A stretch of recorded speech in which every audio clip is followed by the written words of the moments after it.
काम कर इधर आ। ये भी लाइव चालू है, ये YouTube लाइव है, ये इंस्टाग्राम लाइव है, YouTube।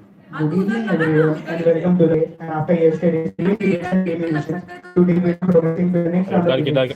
And Miss Fatima Siamwala, in charge of the deciding committee, Miss Swati Verma ma'am, respected HODs, Dean of Student Affairs, Dr. Madhvi Mare ma'am, and all faculty members present here for this auspicious event. As you must be aware, for the first time in the history of Faceoff, organized by us, not 4 but 6 teams. Yes, you heard it correct. Not 4 but 6 teams progress to the penultimate round of the competition. So, let me glance you through the rules for semi-final and final round. There will be a moderator to look after every debate. 5 minutes of opening speech from one member of opposition. After that, 13 minutes of refutation between two teams. 4 minutes of closing statement from one member of opposition. And at the end, 4 minutes of closing statement from one member of proposition. अभी चालू करो। ये क्यों ऐसा time pass कर रहा है, मैं तो नहीं समझ में आ रहा है। The 6 teams that will be competing today are IT Uchihas versus CSTS the Concurrent. Captain Coms versus ANDS Super Saiyan. Megatron versus XTC Titans. So without any further ado, let us begin with today's elimination round. इसको सही करना। ये देखिए device क्यों आ रहा है, ये तो ऐसे ही। तो ये बार बार ऐसा क्यों लिख के आ रहा है? एक बार लाइव देख, मैंने लिख भेजा है व्हाट्सएप पे। क्या ऐसा बोल रहे हैं? हाँ मैं बोला ऐसा कर, ऐसा क्यों आ रहा है बार बार? अरे हाँ आ नहीं आ गया ऐसा, आ तो है ना, पर नहीं, पर ऐसा तेरा क्यों आ रहा है? तू पकड़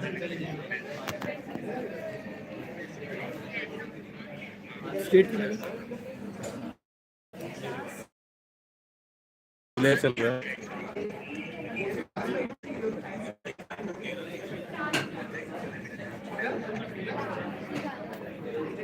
क्या इंस्टा पे करूँ? कार्तिक को, कार्तिक क्या करते हैं? कार्तिक बुला उसको, इधर तू, इधर तू, इधर तू कार्तिक को बुला। मैं क्या बोलने का था, कल जो वाईफाई का काम किया था ना, हाँ वो कर दिया। लैपटॉप वाला ना? हाँ किया चलिए, लैपटॉप ही चलेगा। हाँ पक्का ओके।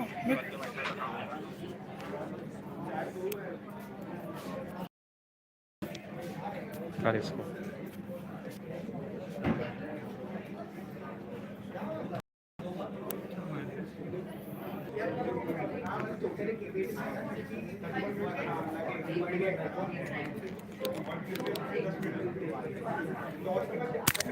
रुको मैं खींचता हूँ।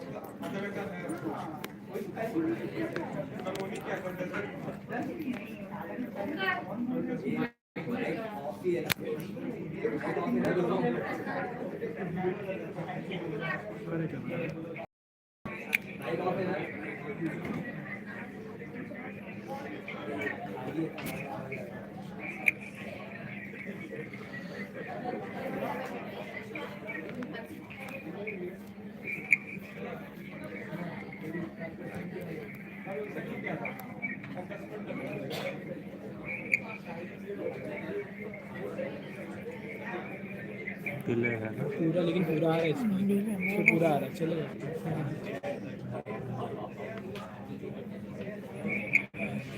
हाँ इसका लाइव कर, वो निकल के फिर याद लगा कैसे लाइव कैसे जाता है? उसमें क्या है? उसमें सिर्फ नॉर्मल वीडियो है, नॉर्मल वीडियो। एक और ये चाहिए था ना, मतलब बिकॉज टाइम चाहिए। हाँ मैंने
Trick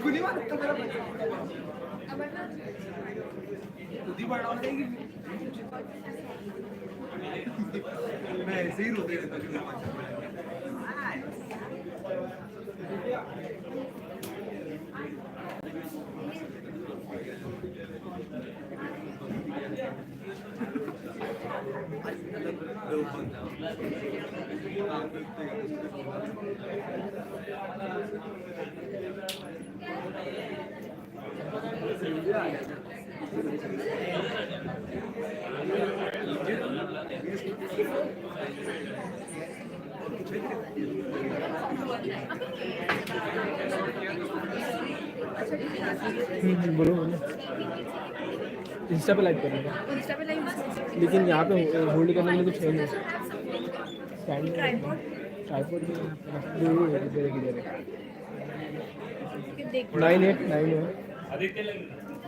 9819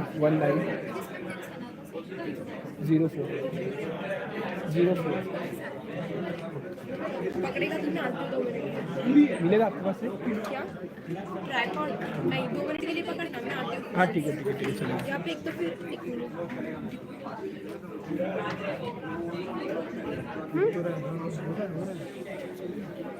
कर दो लाइन सही है चेक करने को बोलते हैं फोन चेक करता हूँ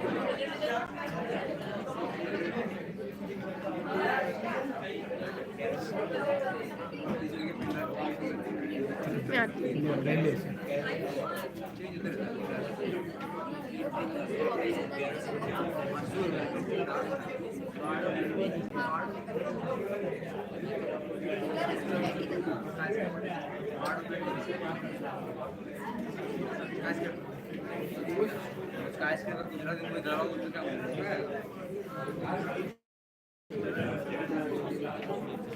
Faceoff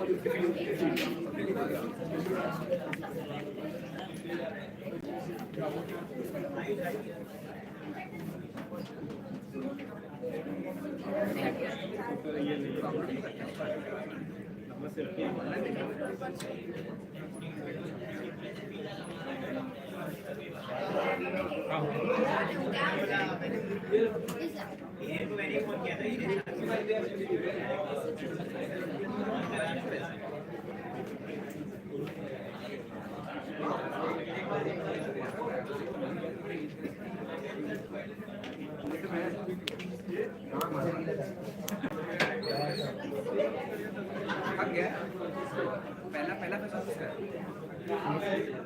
वर्सेस अगर आईटी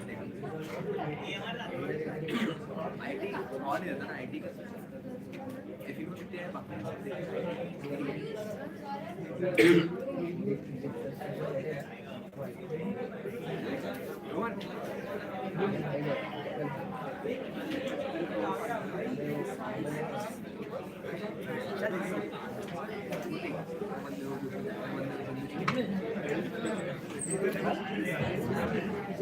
समझेगा ना भाई क्या हुआ इंग्लिश में बोल रहे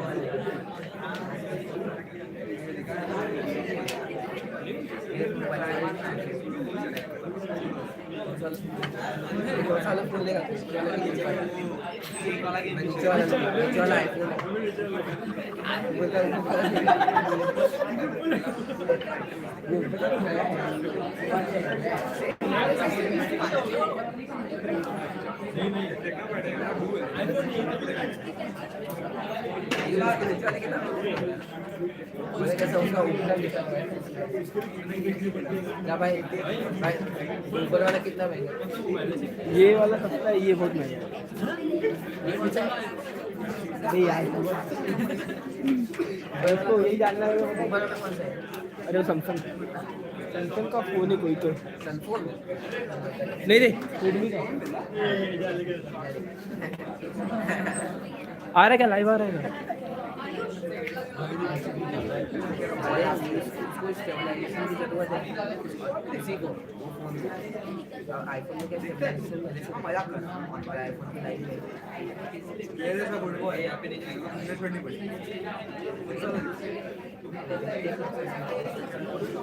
वो ये तो यही चेक कर तुम लोग आईफोन दे भाई ऐड दे कैमरा प्रोडक्ट ऐड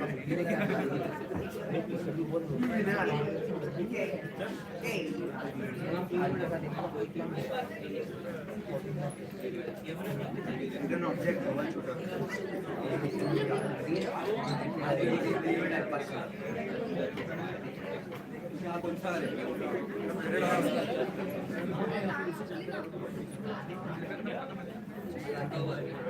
फेवरेट आ रहा ओके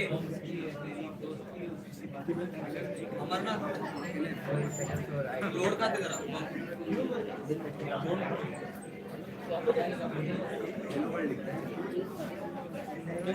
आज मैं जाऊंगा 3 नंबर है इन तीनों को कॉल करके आ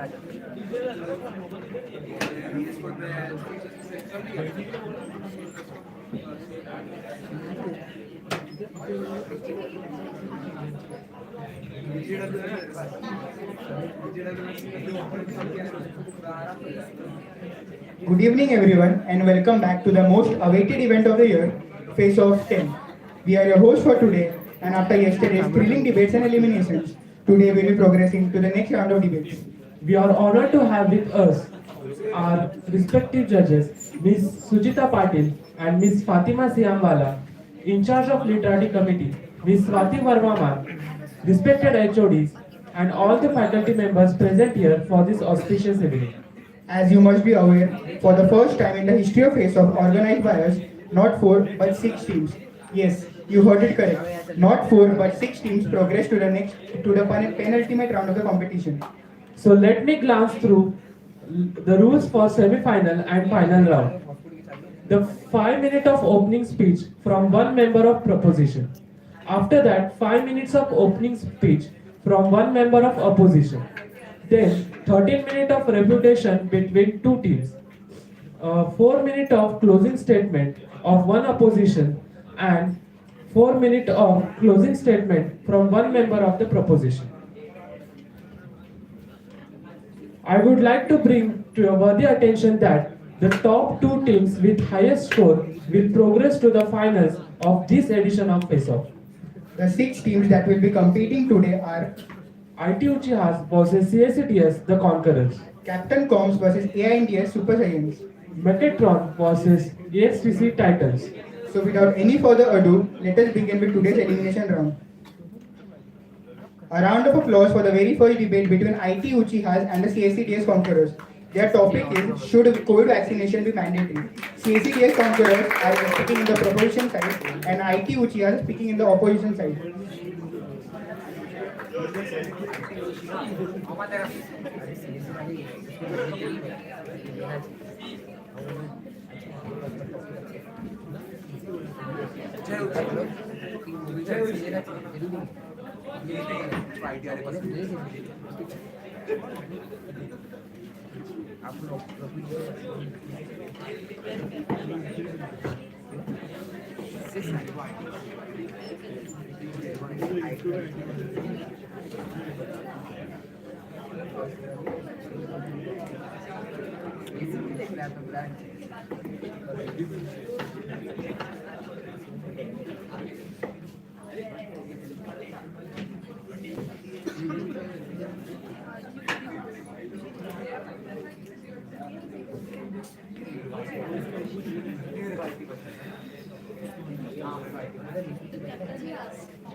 मैं देता हूँ The past few years have been challenging for all of us as the COVID-19 pandemic has turned our lives upside down.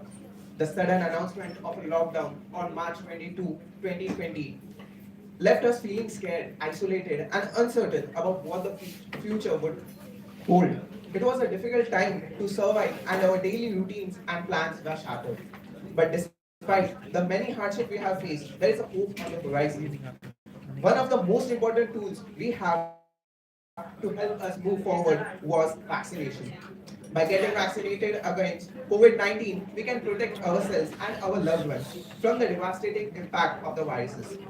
Getting vaccinated isn't just about protecting ourselves physically, it's also about protecting our emotional well-being. It's about being able to hug our loved ones without fear, being able to go to school or work without worrying about getting sick, and being able to enjoy the simple pleasures of life, like going to the movies or going in a restaurant. Vaccination can also help us reclaim a sense of control on our own lives. After a year of feeling like everything was out of our hands, getting vaccinated gives us a sense of agency and empowerment. It's a way of saying that we refuse to be defeated by the virus, and that we are taking steps to protect ourselves and our communities. In addition, vaccination is crucial for helping us all get back to a sense of normalcy. By getting vaccinated, we can help reduce the spread of the virus and contribute to ending the pandemic. This means that we can start to resume our daily activities, see our friends and family, and begin to rebuild our communities. So let's choose hope over fear and take the important step of getting vaccinated. Let's protect ourselves and each other and move forward into a better, brighter future together.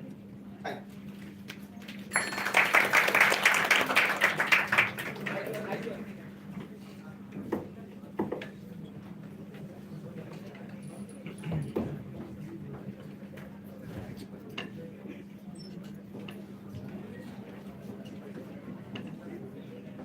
Good evening to one and all. I, Sangini Shetty, would like to disagree that COVID vaccination should be mandatory.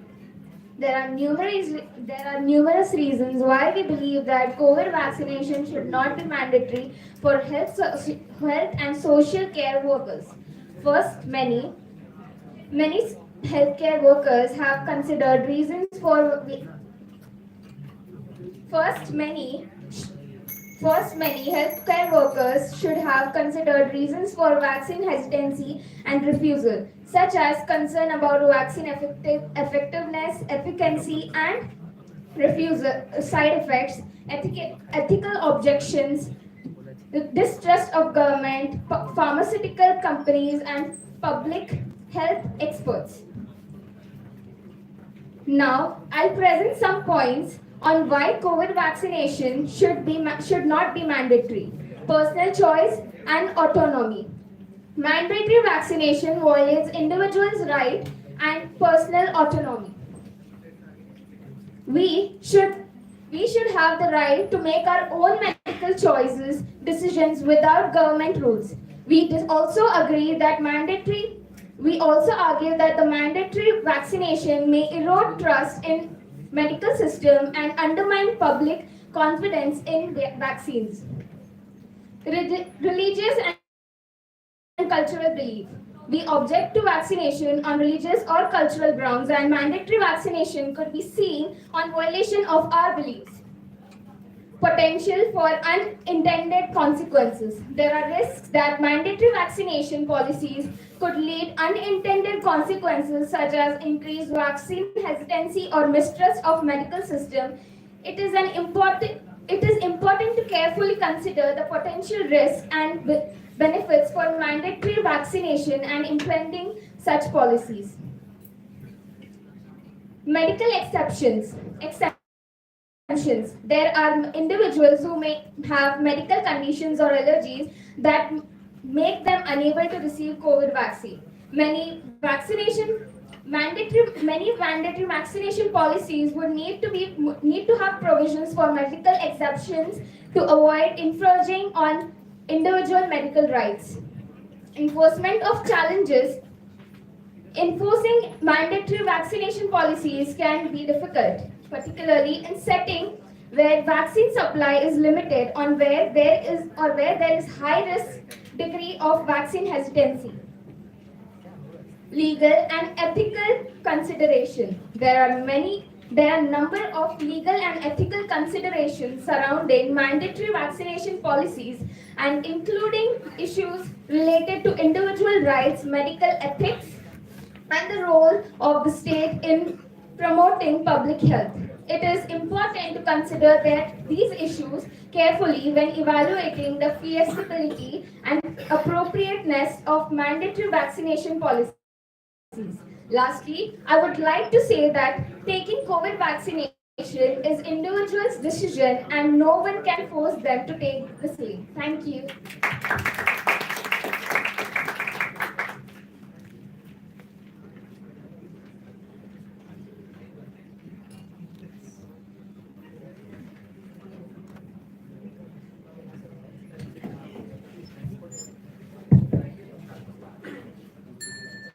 Okay, so in your opening speech, we have heard a lot of cans, which in English, if you know, means our own willingness or ability to choose something by our own choice.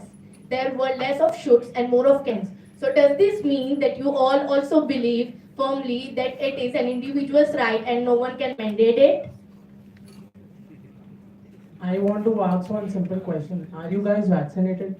I asked you a question and first you have to answer that, I guess. I think the can which we were referring to is about how we can do certain changes because everything starts with a can and then it is done. So it's not like ho jayega and stuff like that. So now please answer my question. Are you guys vaccinated? First of all, the answer to my question was, I don't think, given. Okay. I don't care Okay, about okay, that okay. if your answer is... And I don't believe that I believe that we have answered your question quite well. So why don't you answer ours right now? Yes, we do. So basically, you have asked this question to me, right? So I have vaccinated myself because I believe that I am a good citizen of this nation and it was my own choice to get vaccine and it was not because government has made it mandatory. If it was not my willingness, I would have never taken it. So you question the efficiency of the vaccine in your opening speech and yet you believe about that it is good for your own health. So why did you question the efficiency? Let's talk some numbers, okay? We don't believe anything. In May 2021, UK government advised against the use of Covishield or AstraZeneca. For those people below age of 31. Now in India, if you look at that percentage, 65% of Indians are below age of 35. And why did the UK government and many European countries include Romania, Norway, Iceland, Austria, Italy, Estonia, Latvia. So why were they against the use of Covishield? Turns out that using Covishield results in blood clotting, and due to what you can say, no awareness being spread by the government because the government wants to obviously they want you to get vaccinated as soon as possible. They want to show that the government is capable of decreasing what you can say the COVID rates. The government, if you get vaccinated, then only you can fight against COVID. Lockdowns and One social second, distancing. the efficiency rate of Covishield right now is 95% as of 2023. Plus the blood clotting you are talking about, it comprises of 0.00041 percentage. So it's a very small number to consider to the general population. So let me talk about in this way. I bet most of you here are vaccinated, and if you consider 2-3 years before, there was a huge chaos, and today we are in stability. Today we are doing the space of offline because of vaccines, because India is more than 80% vaccinated, and scientists predicted that if a country or a region is more than 60% vaccinated, it will have stability. Because we are 80% stable, we are today, because we are more than 80% vaccinated, therefore we are stably sitting here and discussing about this. Okay, so the number is very less, right? 0.004 you are saying. So as of December 6, 2022, only 92,000 adverse events following immunization, AEFI, I hope you know the meaning. I know, but consider it to the general Wait, let me population. finish. I hope I can speak. Right. So only 92,000 cases of AEFI were reported as of December 6, 2022. So 3 years have passed. 102 crores people of India have taken vaccines, and only 0.009% have reported AEFI. And another report states that AEFI is not reported in India as it should have happened. This report is adverse events following COVID-19 vaccination in India by Ananya Chakrabarti. You can check it out yourself. Curious Springer publication.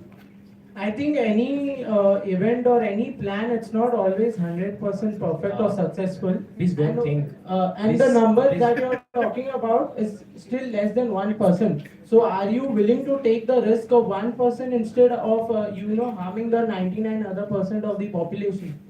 So you're saying that let the 1% survive and let the 99% of people die. Before we answer this question, I just wanted to ask you, like, whatever numbers we have taken it from a very reputed thing, Forbes and McKinsey. So from where did you outsource it? Like, do you have some facts from those trustable sites? Yes, please name your sources. Because we don't think these We facts are have a right. World Health Organization. I think that speaks for itself. We have Lancet. Okay. So please name them. We cannot assume anything. Okay. The I audience is literally very name clear. them right now. World Health Okay. So Organization. while you are stating your facts, please name them also.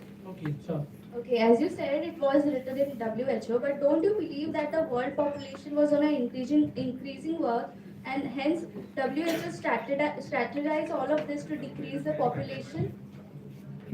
Just a second, adding on to it. So before the COVID, like it was in news that there is something like COVID. WHO itself wrote something on Twitter and it was deleted within 3 days. I just like to decode it. It was clearly mentioned by WHO that the COVID virus is not harmful for all the human beings.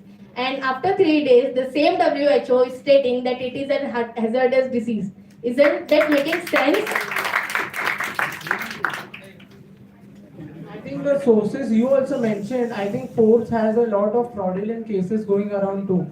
So I can question your source too equally. And plus, okay, the main point here is we are talking about COVID-19 vaccination. So I think it's quite effective because we won't be able to sit here. So tell me what are the other alternatives you have? इनके हाथ में सोने का लोटा दे दो फिर भी भीख मांगते हो. There's a lot of things like before this COVID also there was something called tabun. If you all know what is what.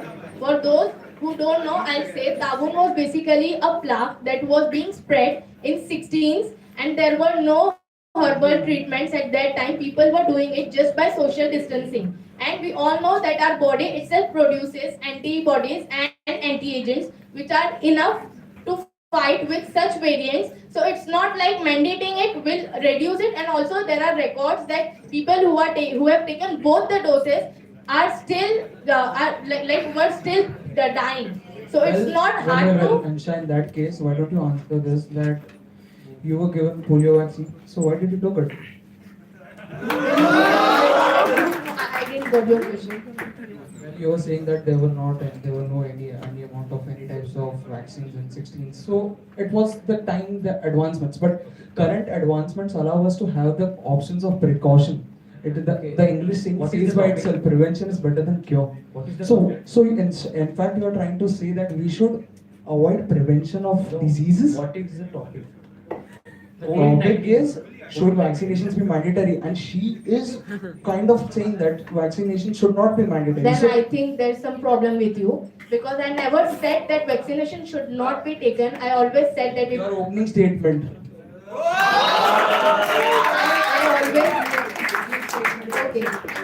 I always said that it should not be mandatory. It should be that I am taking it.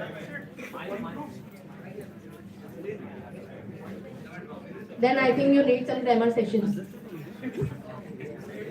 I think when you talk about such an emergency, it's more about communitarian health or about the herd immunity more than going about individual self. Because one individual could come out here and say, "Ki I want to be the king of this world, I could be the this of this world. If everybody has this individualistic choice, then the world will be in utter chaos. So I think there needs to be some some boundary to which there should be some options. This boundary is outlined actually. Dr. Sanjay K. Rai, professor at AIML, AIMS. Okay, I hope AIMS. Okay, he stated this in economic times. Global evidence has demonstrated that natural infection provides better and longer duration of protection than any vaccine alone. In current scenario, there is no requirement for universal vaccination against COVID-19. This may cause more harm than benefits. Being a student of science, you yourself are challenging sciences, biological sciences. So I think Dr. So Sanjay you're Rao contradicting holds no yourself. relevance. I think Dr. Sanjay Rao holds no relevance, right? He has relevance, but on what basis? He is just generalizing it to a general population. Okay, I'm done.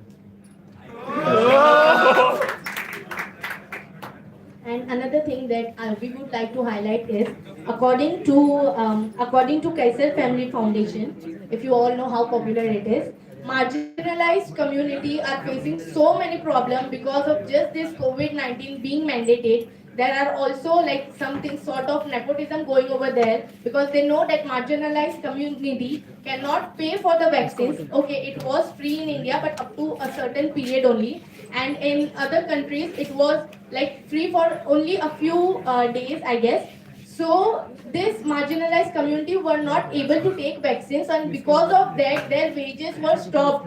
They were not given salary. So what about these people who are already facing significant problems, and then this mandatory thing is harming them again? So you, Rita, mentioned the point about cultural and religious beliefs about not taking the vaccines or not opting for vaccines. So does the prevention of disease justifies any religion, or is it mentioned in any book that vaccine provides to harm or barrier in the disease or cultural activities?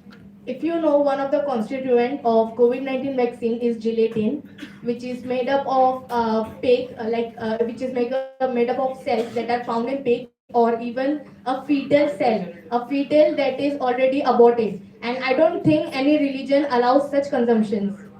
I think first point about sorry, I don't know your name. That boy was it was about that our natural immunity can heal it. So we had already 2 years. I think it was enough that our natural immunity would have curbed the situation.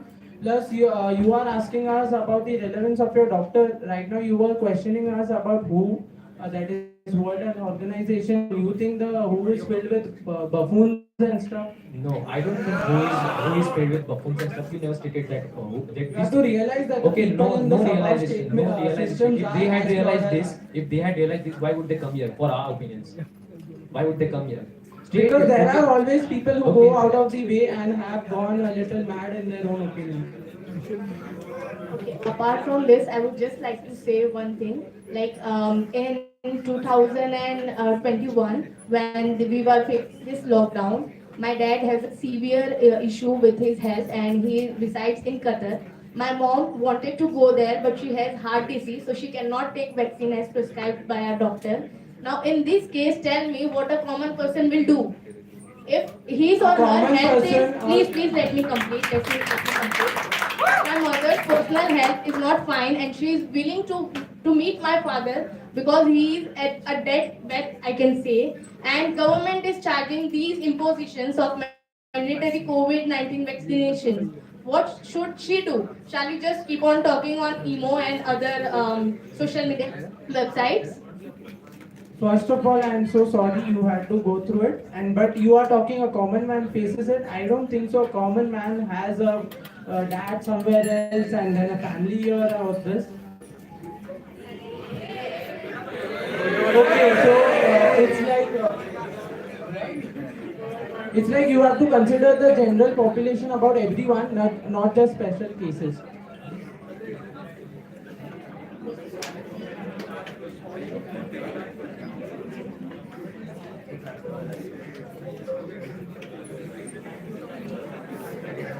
अभी देख के दो बाकी है, देख के एक ही बाकी है।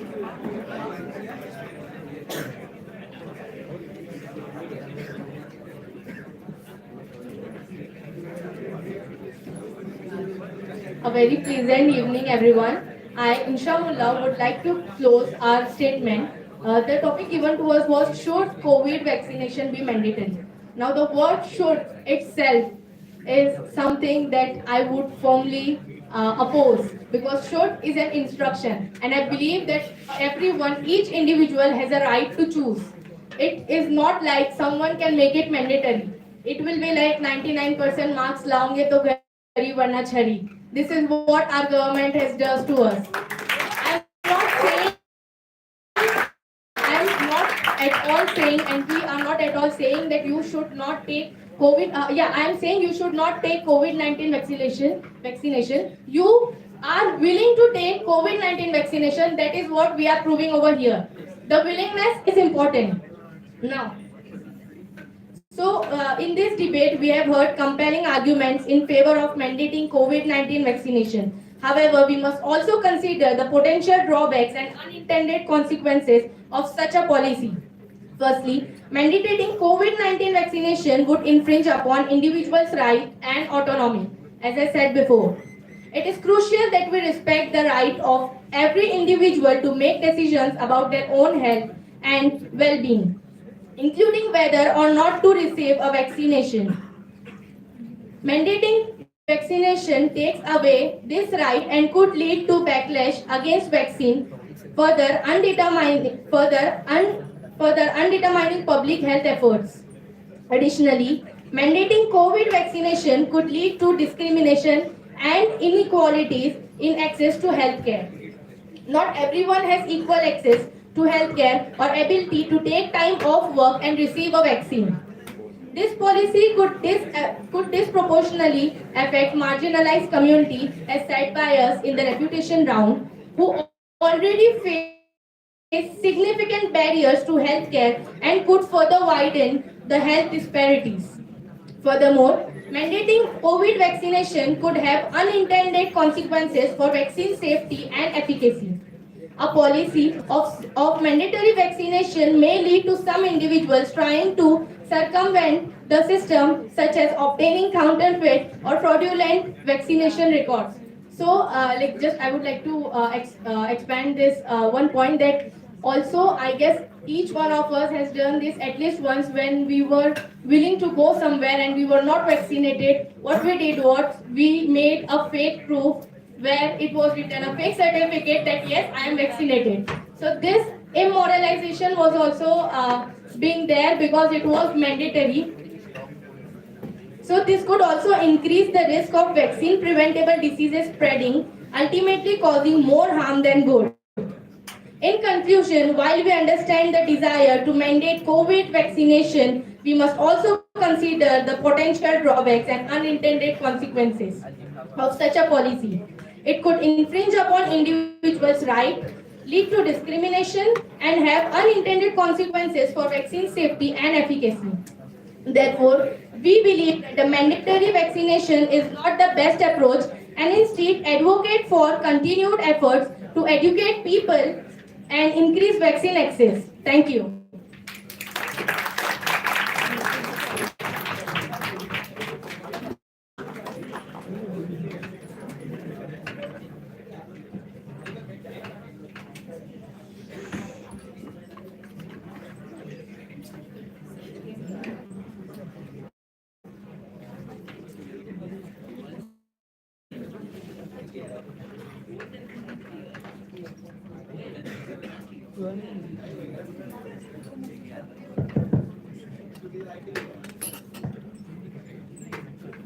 Very good evening to my dear judges and all of my dear friends.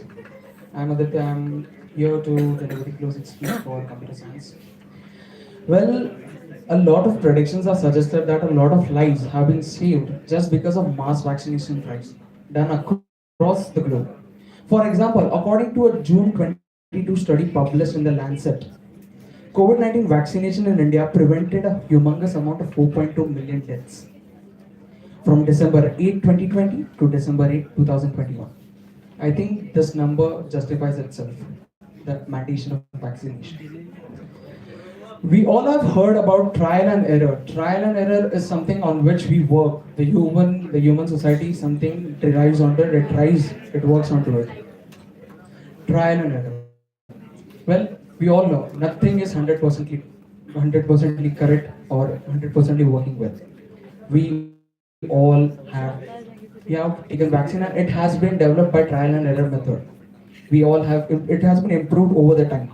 Well, due to vaccination, a humongous amount of people have been saved, which have been proven statistically through these graphs that I'd like to show to our dear judges and the dear audience. Here are the bottom two lines in this particular section. They represent the amount of deaths that have been registered post-vaccination. And these are quite surprisingly low than compared to the unvaccinated ones, and that actually justifies why vaccination should be mandatory. Well, Insha, I'm quite sorry for the trouble that your family had to go through because of the mandation and the types of rules that was set to take vaccinations. But if we are bringing up the personal chapters, then even I have one, but I don't think so it's relevant to put it up here. I don't want to just put out my personal family things on to stage just to have sympathy across it.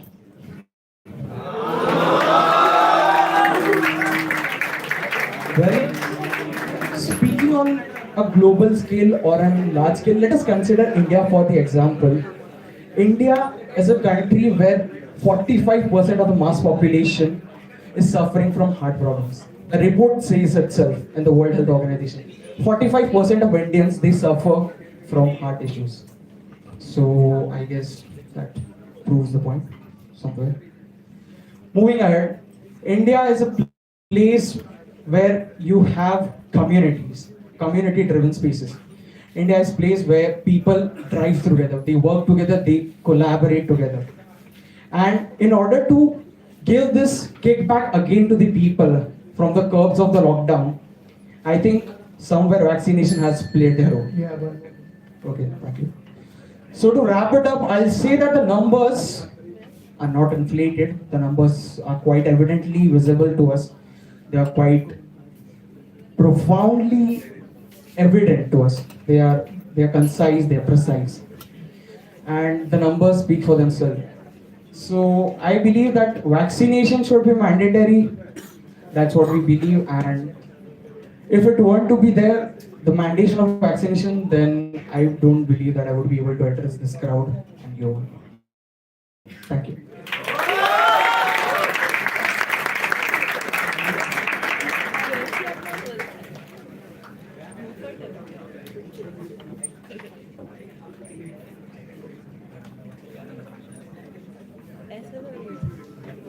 I am Siddharth.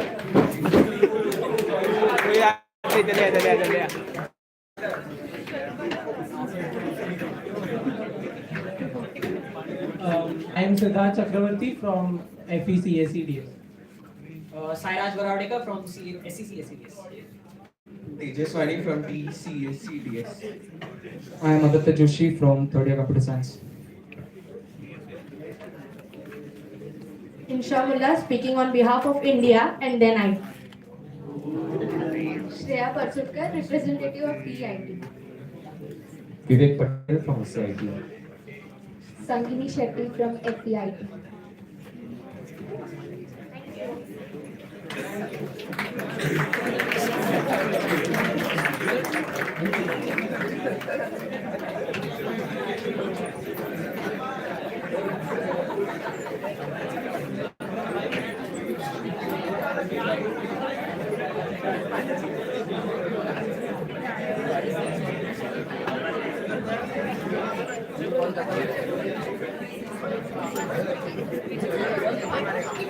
Bye bye.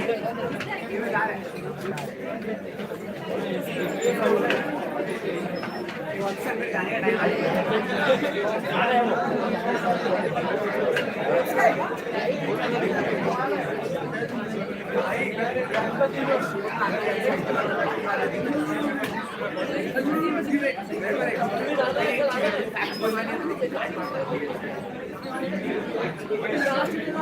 you. भाई सुनिए कटोरी ये भी काम है line में बस बेचारा ठीक के मारता हां वैक्सीन से तो वैक्सीन मेरा भाई मैं वैक्सीन की तरफ ना खाता हूं भाई वैक्सीन आओ पहले मर दे मेरा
है तो कितना परसेंटेज दिखेगा?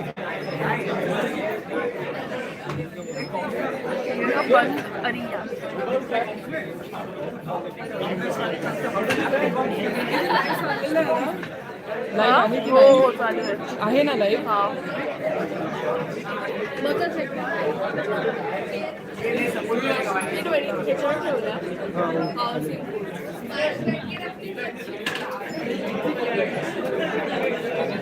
Guys, please settle down. We are starting with the next debate.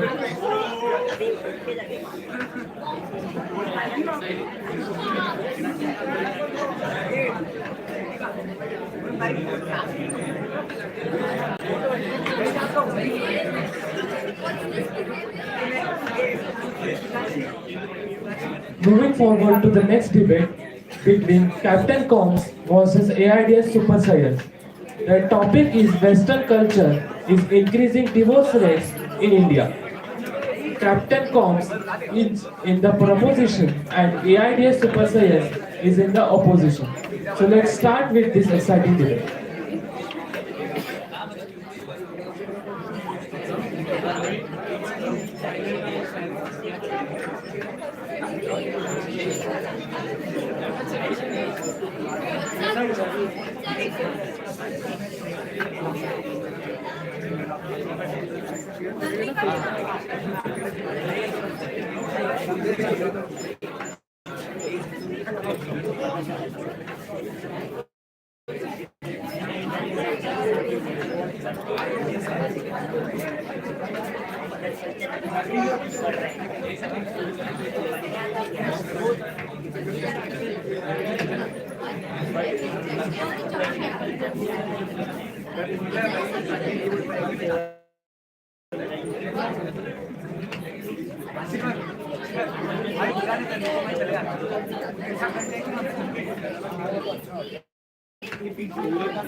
Guys, please settle down. Marriage, quite the magical word, isn't it? Yes. Marriage is a significant milestone in a person's life. And it is the event that brings two people together in the union of matrimony. It is meant to last for a lifetime. It is the time when two people declare their commitment for each other. It is the event where they take vows and it is the event where they take vows and declare that they will support each other to thick and thin. Marriage is the bond that requires love, patience, trust, and understanding. It is the partnership where two individuals come together to create a life that is based on mutual respect, admiration, and shared values. Indian marriages have had a rich and diverse history. One important aspect of this traditional Indian marriages was that the emphasis on family and community. But that is diminishing now. Why? It is due to the influence of Western culture. A great philosopher once said, Western culture values individualism and not collectivism. And collectivism is the base and the core principle of the Indian value system. The minds of millions of Indians have been corrupted and brainwashed into thinking that their values are inferior to that of the Westerners. Indians take more pride in wearing Western clothes than traditional ones. Take a look at yourself at the same time. Is anyone here wearing traditional clothes? Very few of them. This is just an example of hundreds of years of brainwashing. Currently, the youth is under attack. Love and loyalty has become mockery. The Western culture has an attitude of me, myself, and I. And this attitude has destroyed many marriages, not in just their countries, but ours too. Thank you.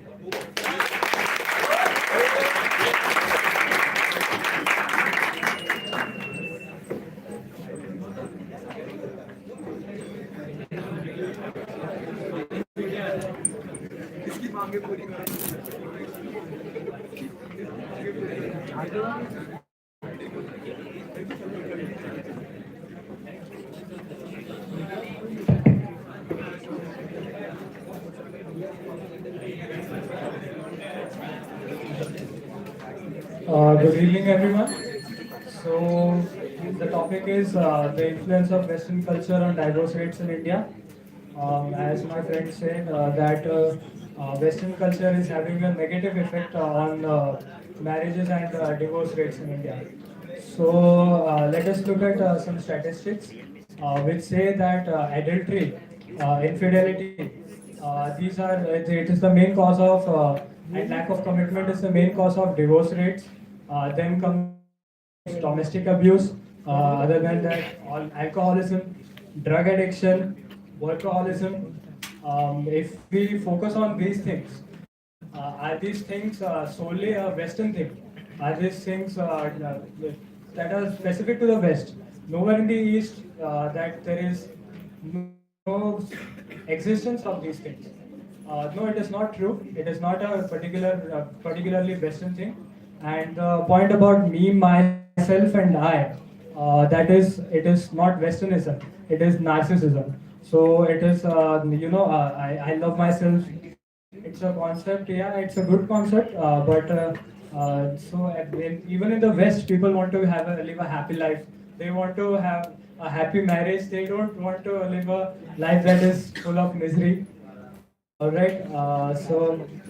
If we see about domestic violence, especially in India, it is a major cause of divorce rate, and it is a very common thing in India.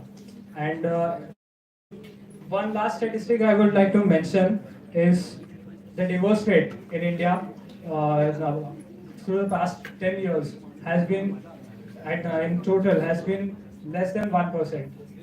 Okay, so that is not a very big number. Giving the causes that exist for divorces in India and in any country in the world, it is justified that people do take divorces and people analyze their own situations. We can comfortably sit on our chairs and judge people on why they take divorce. But we are not in their shoes. That is what we have to understand. We do not face domestic violence on a daily basis. We do not face lack of commitment in our daily lives. So that is not something that everybody experiences on a daily basis. So I think these reasons are what we will be speaking on in this debate. Thank you very much.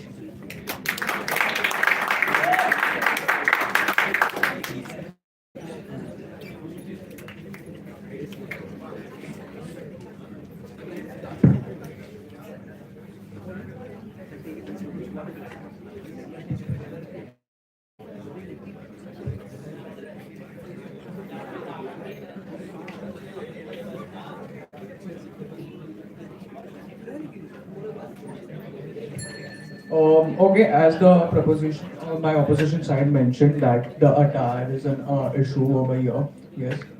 Uh, as you earlier mentioned that attire is an issue over here in the marriage, that everyone is dressed perfectly. I thought you were going away apart from the topic. It does not create, Western culture is not about creating a different atmosphere about attire, what you wear. Okay, right now it's about divorce firstly. So divorce has nothing to do with what you wear. Okay, right now in India there are people, there are women selecting their own choices, what you wear and what you not. There are men, some forcing them not to wear and some to wear what you want. Okay, so that's the thing, and that is not the main cause for that is not the main cause that leads to marriages, or sorry, divorce and marriages. Is this very clear? I guess. Okay, first of all, when I talked about attire, I wasn't saying attire is responsible for divorces. I was giving an example that an analogy that Westerners have made us feel inferior about our values. Also, regarding the attire that you say, attire is not a direct cause of divorce, it is an indirect cause of divorce, because when you see a woman in sari or a traditional woman, you respect her. There's a form of respect that comes from their attire, and there is a different way of analyzing a woman. I'm sorry. And now Let me let's interrupt come you. back. The one point that you said about the divorce rates, I think you're very wrong. Your research is wrong, because the divorce rate has increased by 1.3% in India. So the very first thing is wrong. That is, You said it's less than 1%, it's about 1.3% at the current time. It was secondly, it was not about the 1.3% right now. It is about increasing percent rate. So we weren't talking about the percent of divorces right now. It is about increment of percent. it is Secondly, increasing by 1.3%, and it is increasing by 2.6% in last 3 decades. Can you please specify the exact statistic from what year to what year? Because there might be a In the last 3 decades, Actually, this has we have been an our increase. sources. No. So in the last 3 decades, there has been a 2.6% increase. And the one thing that you said about the way everybody has their own right, I think in Indian culture, the way it was before any Western culture came into being, there was this thing where we talked about it, this thing about talking about something to your partner before any actually going forward and taking a step towards divorce. This was there in the Indian culture before, and due to this me myself and I attitude, it's like one single thing about that person is wrong. I have so many options, let's go. I need to divorce this guy, let's marry the other guy. That's one thing that Western culture has brought to India. I strongly believe that self-obsession is not a bad thing. Being narcissist is a bad thing. So talking about I, me, myself is not a bad thing unless it's harmful to others. Secondly, you mentioned that when you see a woman in sari, you respect them. That is a very wrong point. I would like to mention this, that when you see a woman in any attire, okay, you respect him. It does not come from what clothes you wear, okay? It is natural. No, right, but I think that is an indirect factor. So the thing that you are trying to blame is that it is a direct factor. I am all leading that it is an indirect factor. All of this Western culture directly as well as indirectly it is leading. So how in direct ways? Let's say if you have the currently, as you say, due to the Western culture, what has happened is that, let's say if I have a particular thing, let's say due to development we have properties, and it's like there is thing that is called as the male and female job roles, right? The basic analogy of how a society runs. So a male is supposed to provide for the family, and the female is supposed to actually have stay at home and be with the family. That's how a traditional role is. One second, let me finish, please. Let me finish. So currently, due to Western culture, what has happened is they are also trying to adapt the patriarchal or the male role, but they're completely forgetting their own role in the society. This is something that the Westerners are doing at a lot pace, and this is somehow now getting influenced inside India as well, and that is all leading to not only the divorce cases but also separation cases, several other cases that are happening. Violence cases are also happening indirectly and directly due to the Western culture itself. So where is the See, violence cases do not happen due to Western culture. It happens due to the already existing problems in our Indian society. All right, and domestic abuse is a very common thing in India. So you cannot blame that on the West. As for traditional wear in marriages, we wear traditional clothes, right? We do wear it. Yeah, that's the exact point. That's why Indian marriages have been there and they are lasting. But this thing that you're losing here because of the Western civilization is that this thing where we call the Pati Dev and Dharam Patni, this concept is slowly going down in India itself. Right now, it's like it's like these options are available and people are actually diversifying and saying that okay, you don't like him, oh, just leave him. Well, why are you with him? But I think it's not just about the like, it's about settling it. If you haven't liked him or if you stopped disliking him, what's the reason for that? Why are you exactly disliking him? Okay, I think after marriage, what you have is a pessimistic company over there. Okay, so it's not about if you don't like him, just leave him. It's suppose it's someone giving you an advice, right? So it's up to you whether you have to select that advice or not. Secondly, speaking about the attire once again, when you said that when you see people wearing other clothes these days except for traditional, even when you wear traditionals, yes, I think women are allowed to show their stomachs. Right, their cover, their waist, they are allowed to show it. People wear it somewhere. Yes, it is allowed in remote places as well. And that's the point right now. Okay, another thing in the according to the Western culture, it is not being a harm right for us because Western culture, due to Western culture in the marriages, yes, you get a greater acceptance of whatever you have in the marriage. You have more open communication, speaking up about that, and you are able to make choices of your own that your partner understands due to Western culture. This is what it has got. So it is not only the Western culture that is being that is harming us, that is harming the marriages, but there are many other things as well. Other factors include mental harassment, right, so knowing when each you other said better. that Western culture is not the only reason you already supported us. Western culture, the topic is that Western culture is one of the reasons and the reasons for increasing divorce. There are many other reasons, but Western culture is also a part of it. That means you already lost the opposition debate. I'm sorry, but now comes the facts. Okay, let's move on to the facts now. How do you calculate the divorce rate? You know how to calculate the divorce rate? No, we are not sure because it's the number of divorces on the total number of marriages into 1,000. So you get the divorce rate for 1,000 marriages. Now, the number of divorces has increased drastically in urban areas. Drastically means by 50 to 60%. Excuse me, you are talking in percentage and saying that you multiply by 1,000. I'm not. I am talking about drastic.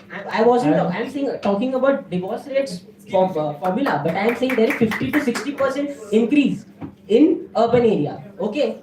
See, rate is increase. You calculate the divorce rate and then you can compare the percentages. See, that's how basic maths work. Right. Basic maths.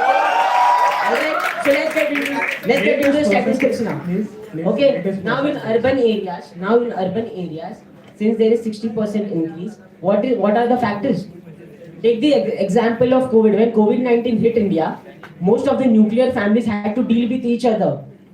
Men and women that were staying together, following the Western culture, again, staying away from their joint family. A family has to, they say now, a family that stays together, prays together, is always going to be together.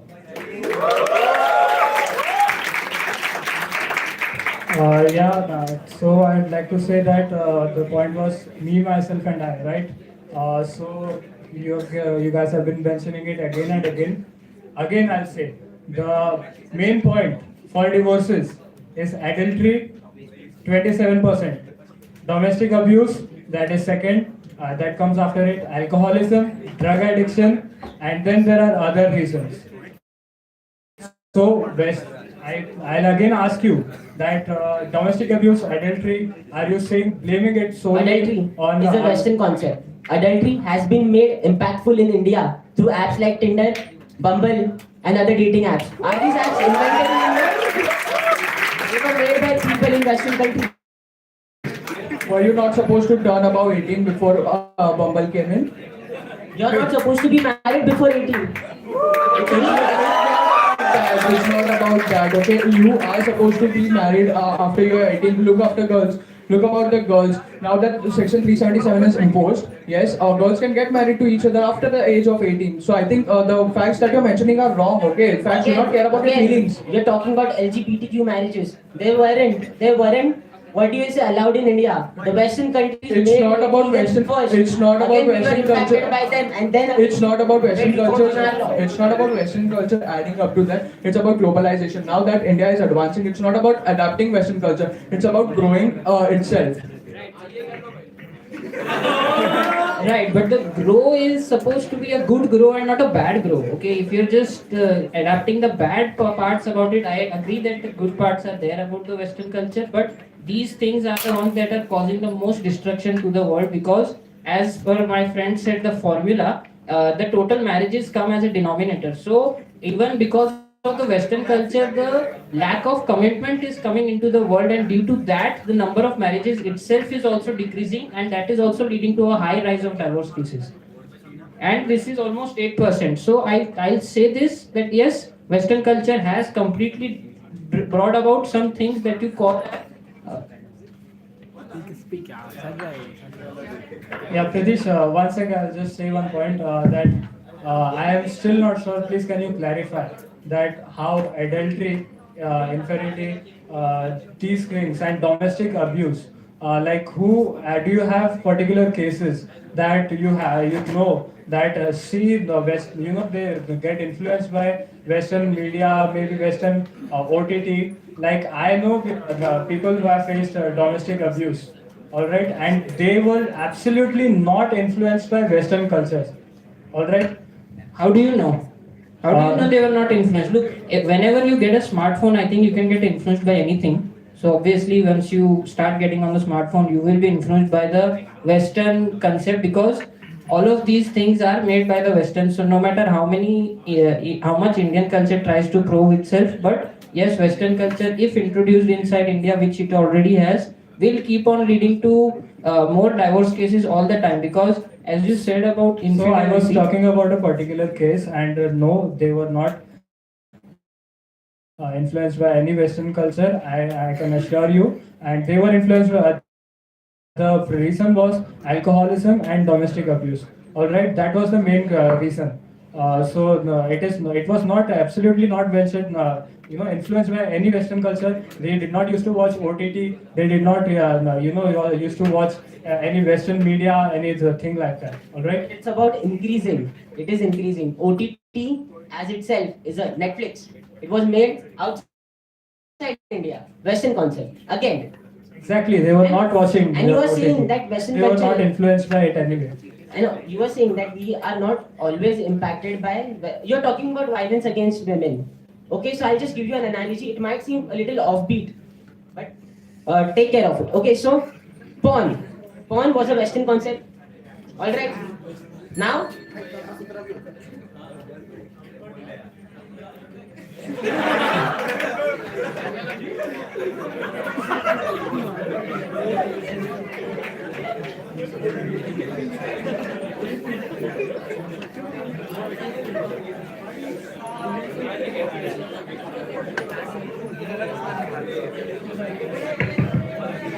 Good evening, everyone.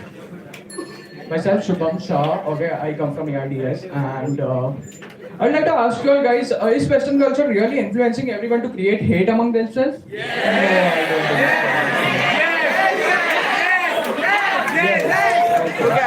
The majority might say yes because, of course, they are the supporters. But let us assume it is not creating it.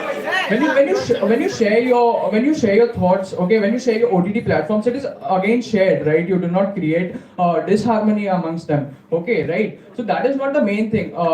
Western culture is not getting divorces in India. divorces have been a part of India since a long time. Okay, even before the Western culture came in, divorces were growing and it is still growing. It has no relation. Okay, it has no increment after that. It is still going on the same rate. And talking about COVID, guys, in COVID, people got to know each other better. In these days, people got to know each other better when they spend time with each other, and then they could make their decisions better. That whether my partner is sufficient for me, whether they are good enough for me, whether I have made the right decision. So I don't think Western culture has any influence on that. Western culture does not have any impact on that. If I'm wrong. Okay. Secondly, going with the next points, Western culture seems to bring education in the society. So women become more literate, right? Yes, women getting literate, they understand things. Men getting literate, they understand things. And this is how a marriage works. It should be an understanding marriage, right? Yes. So that is what brings it in. So I don't think so Western culture brings in divorces in India, which means it should be banned or something, or it is negative for India. It is still being adopted by some of the people, and if it's like, then only it's adopted. So I would like to end it on a good note. Thank you so much, guys.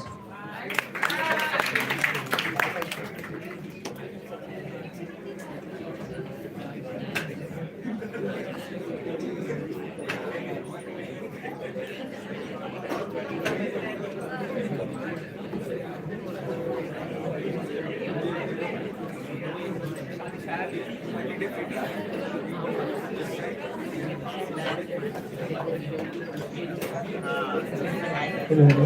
Is this working? Can you all hear me? Yes, sir. So, good evening, everyone. I think you've all had your fair share of what divorces look like and how India is actually getting influenced by the Western culture. And so, in the closing speech that I heard right now, I saw several wrong points that were said. The first point that is said was that girls started getting educated because of the Western concept. I don't think that's true. And it is not true because the education was really introduced by Savitri Bai Phule, and she is Indian. And the one thing about it is we already had Gurukul systems before the Westerners came in. So when you say about the Western education, I think we already were educated before that. There are other several points that were said. That is, so the point that was cut off, we weren't able to say was that porn was actually a big thing that was introduced on a large scale by the Westerners, and porn is one of the very big leading thing because that is leading to divorces. And also one more thing that I would like to say is all of these factors are directly as well as indirectly contributing to the divorce cases in India. And also one more thing that brings to question is when I said about the cultural ethnics of the variables that the women wear, and it's not just about women, it's of both men and women. And one more thing over there I'd like to say is there is a thing called respect, and what we are trying to do is the Western culture is completely destroying the way we feel about our own traditional clothes. Because of this thing, our college itself, due to in zeal, they actually they actually had to bring about a day called Traditional Day, which is something that is very different because of Western concept, Western clothes and Western culture. And also one biggest thing is the me, myself and I attitude is definitely a Western concept. Actually, it has been enhanced by the Westerners because when they think about themselves, they don't care about anyone else. And that is the thing that has been destroying India for the past 3 decades, and it will keep on destroying. And that is why the divorce cases that are there, they were there before, and they will keep on increasing because of the Western culture in India. And that is why I solely still believe that yes, Western culture has definitely increased the divorce cases and will keep on doing it. Thank you very much.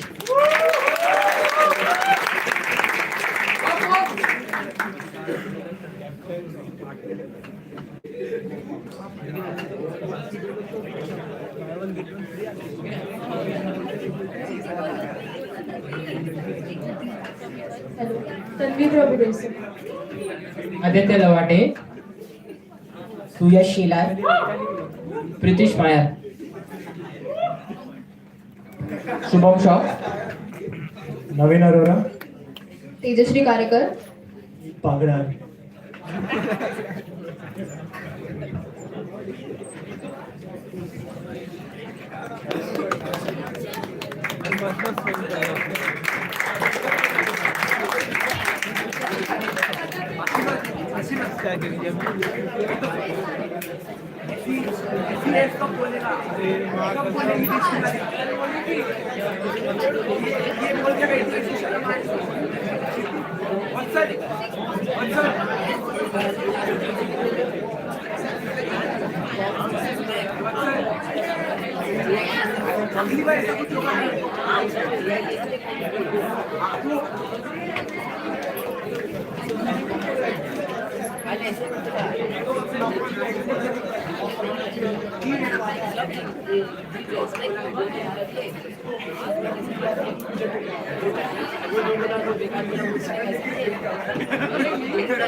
Moving forward, the debate should move forward, right? So the next debate, the final round for this round, for final debate for this round, we have Mechatron versus EHTC Titans. Their topic is punishing drug addicts. Should drug addicts be punished? Mechatron is speaking in the proposition and EHT Titans is speaking in the opposition.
Good evening, everyone.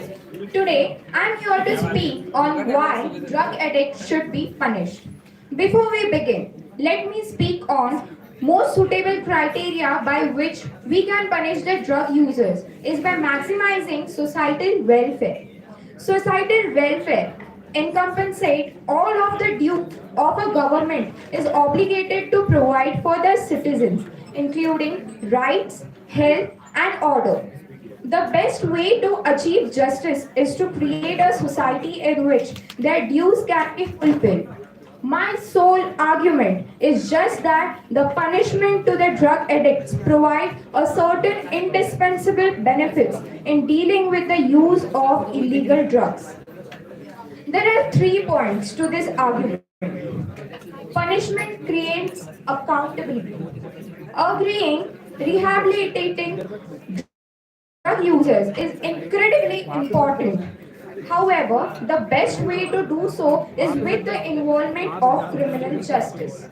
A review of 5 independent meta-analyses concluded that personalized punishments measures to enforce rehabilitation. It was found to reduce crime rates by 35%. A combination of punishment with the treatment is the most effective way. The National Institute on Drug Addiction echoes this quote, combining prison and community-based treatment for addicted offenders reduces the risk of both recidivism and relapse to drug use. A 2009 study in Baltimore, Maryland, for example, found that opioid addicted prisoners who started methadone treatment in prison had better outcome than those who started after releasing from it. AF leaves drug addicts on their own only through punishment, which actually help themselves. Second, the criminal justice system is fair. This is true for 3 reasons. First is that it's bounded by the law. The distribution of dues cannot be left to an individual but rather must come through an organized structure as opposed to the arbitrary exercise of power. The rule of law creates order, and without justice, it can't exist. Secondly, justice uniquely allow for the checks and balances like judges we elect or jury of peers, the ability to defend oneself if wrongly accused or appeal if wrongly convicted. This process eliminates arbitrary punishment and puts the power back in the hands of citizens. In either world, the drug use is still illegal. If government were to allow crime to go unpunished or only apply the law when it wants to, the legitimacy of the law is violated and loses its meaning. At the end of the day, remember, by negating, we maintain the unique benefits of the criminal justice system that my opposition abolishes. But any possible benefits of the public health system can also exist in my neg world. Because the open hand of public health system must work with the strong arm of criminal justice. Thank you.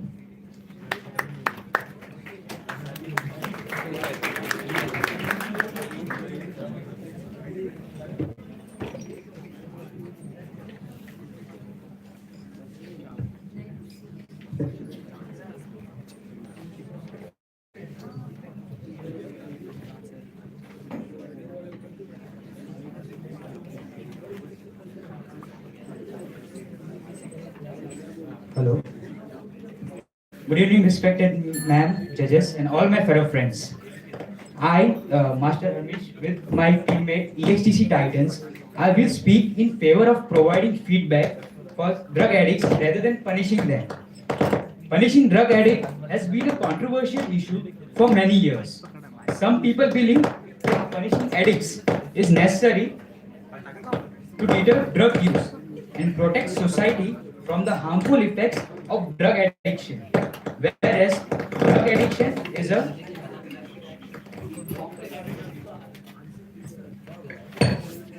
a complex medical condition that requires treatment and support rather than punishment. There are several reasons why punishment drug addicts may not be an effective approach to end this situation. Firstly, addiction is a disease, and punishing someone who is already suffering from a disease is a great crime. Otherwise, helping them will make them life more better. Punishing them addicts may lead to further alienation and isolation from the entire community. We are judging them on the basis that what they are doing, then this is wrong. And the second point is punishing addicts will not only deter drug use, but addiction is often driven by underlying psychological and social factors. And punishing addicts does not only address the root cause of addiction, moreover, drug addicts may resort to more dangerous or harmful behaviors such as committing crimes to obtain drugs if they are unable to access them legally. Rather, we will stigmate the issue and would make it harder for the drug addict to admit that yes, he is procuring drug, but he will not come in front of everyone and say that I am procuring drug, because he may be put behind bars and no one thinks that I should be behind the bars, my family will suffer. No one will come for that. Instead of punishment, a more effective approach to addressing drug condition is to focus on prevention and treatment. Prevention programs can educate people about the risk of drugs use and provide them with skills and tools to make their healthy choices. Treatment programs can help individuals overcome addictions by providing them with medical as well as psychological support, and counseling and access them to recovery resources. As human is a social animal, and it adapts to and influences from the surrounding. If such person is kept under the prison, they are surrounded by many people having criminal mindsets, and he may be influenced from such people and can take wrong steps in future for procuring drugs. This will worsen the situation more. So if under the prison, the drug abuser is a vulnerable state, that might worsen the situation. According to the statistics data, the World Drug Report 2021 published that nearly 275 million people uses drug worldwide and 36.3 million people suffered from drug disorder. It's a huge number. So how can you keep or imprisonment such a huge number of people? So we must find an alternative solution to this. Putting them behind the bars is not a solution. Otherwise, all the country will be behind the bars. So the another solution is to teach them that why this is wrong. If they think that this is wrong, they only will not do it. So this, by practicing such situations, they will recover from their own state and does not require anyone else to punish them. Thank you.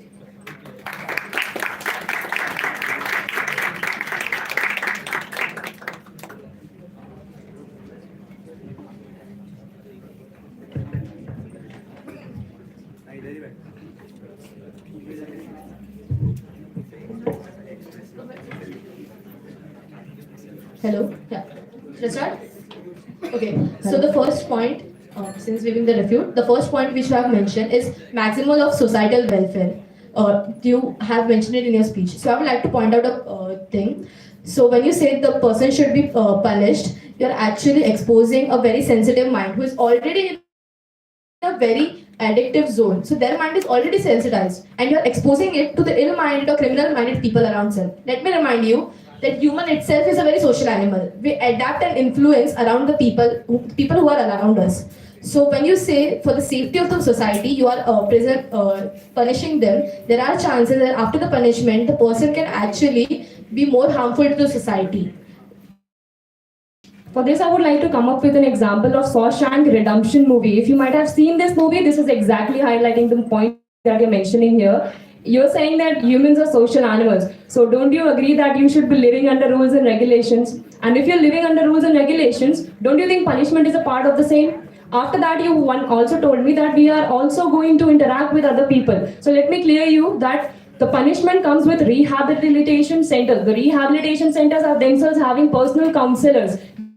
These personal counselors are talking one-on-one to other people, and completely when it comes to one section, when you say that we are influenced by other people, we are doing this by other people, so why don't, if these people are so influential, why weren't they influenced when they were outside of the jail, when they were not druggists? Why they weren't influenced by the such campaigns which are held all around the world? Why they got influenced by criminal mindset only? And why don't you highlight the point that people living in jails are also promoted to do certain types of works? For example, in section 1876 in the Constitution, it is mentioned that people staying in the jails are not supposed to interact with other people. At the same time, they are supposed to have a conversation with other people only in limited time, and that too is during eating, only eating. So how do you justify this statement that they are going to get influenced? Because the people who are setting up the jail keep in mind that, and they are the one who rule the country. So they are not somebody who has just come up with this solution.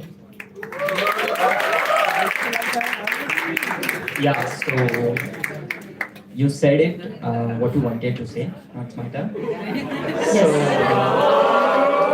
The first thing is you said Everybody speaks in their turn, right? Rehabilitation thing, right? So when you say the word rehabilitation, you actually comes under our opposition thing, which is we are promoting rehabilitation. We are not giving punishment. Punishment and rehabilitation are two different things. When you go for punishment, the punishment itself includes a strict protocols which are beyond the rehabilitation thing, which is more of a moral support, right? Can you give me an example for No, the your same? turn is over, right? It's my turn. Yeah, sure. Okay. So when you see the statistics, those who have been punished and those who have been in prison, 85% of them haven't been recovered. They are still recovering, or they have been charged with criminal offences more severe as they were before going into the jail. So you can see how the jail has affected their mentality. They have become worsened in thinking, that thought process. You might have heard that those people, they are using the jail as a matter of tool for themselves to escape their crimes. First of all, they will say that, yeah, we have been diagnosed with drug addiction, so you are giving them the punishment. They are into the jail, and when they meet with those ill-minded people, they get new ideas that how we can save ourselves from getting into such high troubles. We just influence their mindset of thinking process and just become more vulnerable to society, right? Because at first, when they are outside the world, before entering into the jail or before they are given the strict punishment, their mental state is more of like, okay, we are just doing drug addiction, nothing more we are doing severe. But when you give them the punishment, when they move into the jail, they meet with those ill-minded people and they just think that, oh, it's just a drug addiction. It's not a crime itself also. Like, it's just a drug addiction, nothing will happen to me, and they will meet with their similar-minded people. In January 2021, 100 kg of marijuana was found in Tihar jail.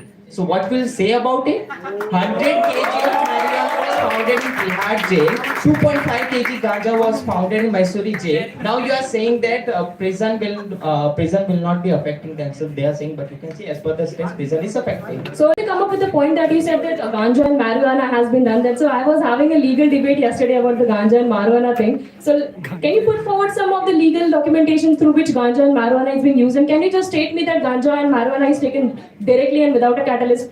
So if they're having ganja and marijuana, not a catalyst, it's not going to affect their health. Do you know that? I guess you're lagging on the researcher. And let me come up with another point that is about, yes, another point is about Sanjay Dutt. So when you say that you are going to influence by the jail and you're taming the word punishment, let me give you an example. Your father beats you, your mother beats you, but do you tell them that you're beating me off? You are such a kind of personality. You're not supposed to do that. That's what I'm trying to tell you. Punishment work is a different, and you are taking the word punishment by telling me that rehabilitation and punishments are two different things. They are not. If you do your research and homework, I believe under section 1886, you might be knowing that rehabilitation is a part of jailment and being there. When you are a juvenile, you are not supposed to work there 24/7. You are supposed to work a specific hour. When you are juvenile, right? You are not beaten up your own mind there. You're not going into anything about yourself, right? So you are coming and telling me that jail is such a place that you will be not in your senses. Only bad people are there. Only worse people are there. So what about Sanjay Dutt? What about drug addicts? Like Ranvila Allahabadia, what do you say about those people? And another thing that you mentioned was, you said that everybody who is in their senses should be treated with such a valuable person. So when you say about this situation, when there is a person who is not in his senses, he is so high that he murders another person. Then after coming in senses, there is a law. Actually, in the constitution, there is a law. If a person is not in their senses, they are not supposed to put in jail. So, person getting high, murdering another person, saying, I'm not in my consciousness, I'm really diseased, I have certain kind of disease, I'm not supposed to be punished. This is how you justify your punishment statement? So, you mentioned Ranveer Allahabadiya. Has he ever gone to jail for the drug addicts? No, he never has gone to jail. But he has gone under rehabilitation, which is completely different. People go under jail and go under rehabilitation for two different sections. One, you said for prison. We didn't say for the prison. So I'm justifying Who said for the prison? They stated that prison. Okay. So let me clear my point here. Going to jail is a different thing. When you are performing an act which harms other human being, you go to jail. When you perform an act which harms you, you go to rehabilitation center. Do your homework and come. Yeah, that's what I'm saying. That's what I'm saying. Exactly, supporting my point. Thank you. Okay, so she said, as she said, Yeah, when what's you are that? doing harm to you are go for rehabilitation, and when you do harm to others, you go for the jail. But in the opening speech, you said treatment with punishment. What is that then? Treatment plus punishment. What is that? Do you support drink and driving? Let me ask you a question. Do you support the drink and driving? Do you support it? Answer my question. Answer my question. I am sticking to the topic. Do you support the topic? I am sticking to the topic. There is no Do drink you and not drive. understand an analogy? Because this is We don't want to understand point, analogy. right? We have It done is our going to homework. drink- Okay, he asked you one simple question. I Do don't you want think to- about what do you think about drink and drive then? Drink and drive. Are you incapable of answering what do you my want? simple Whether it's question? water, mineral water, drink and drive is good. I didn't understand your last statement. Can you please repeat? I guess you need to lower your voice a little bit so that people can understand exactly what you're speaking. When you say drink and drug is not something we should be It was drink talking and drive, about. not drink and drug. Okay, so drink and drive. Okay, so he's telling that alcohol is not a kind of drug. So I can Said agree with alcohol. him on Who that. said alcohol? Because drinking Who comes. used I said alcohol. Yes, he said You alcohol. initially drink. You said initially drink. I guess you need to confirm your knowledge about English as well because drinking Moderator, is not please common not as start moral as the commenting. word itself, right? Okay, they are topics. Okay, so at start when you came in college, they weren't not that confident, but now they are because of the surrounding, right? So when they go in first in prison, how can you are so sure that that prison will not affect their mentality initially? Because initially they might not be affected, but as the time pass on, as they spend more time in jail, of course they will be affected by the thing, isn't it? Well, isn't it, audience? Isn't it? They will be affected, of course. And second thing, the Federal Bureau of Prison had stated that 4,992 drug-related incidents were found in prisons in just US. And check your statistics first that the number of cases in prison are more than the number of cases outside the world. And Just now you said that people are not going to come up with the problem. Harmish stated in the opening statement that people are not going to come up with the problem telling me कि मेरा पति पीता है, मेरा पति ये करता है. People are not going to say. So how are you telling me that this is the condition? How are you going to say that? First statement you mentioned that you telling statement to me is the first statement you told me that people are not going to come and give me this exact number. People are not going to complain. Then you say me, in India, the crime which is not reported is very less. So people are actually not suffering. Such an ill-minded person here. I don't know if this is going to be justified. And you mentioned adding to the point, guys, Sanjay Dutt was rehabilitated out of jail. It was not in the rehabilitation inside the jail, right? Like, what was the Sanju all about? What was the movie Sanju all about, right? What was the movie Sanju all about? Have you seen him throughout the jail for the rehabilitation, or initially he went to the rehabilitation center and later he was transferred to the jail? And why was he relapsed again and again, even if their stat is so clear? If you believe in Sanju movie, then you are supporting Char Hotel Vodka. If you are currently supporting the It's movie not and a supporting the music data, competition. It's not a music competition. Exactly. That's what I want to convey. Topic not to the music competition. It was done in jail. The time is done. I believe there is an analogy which I want to tell you here.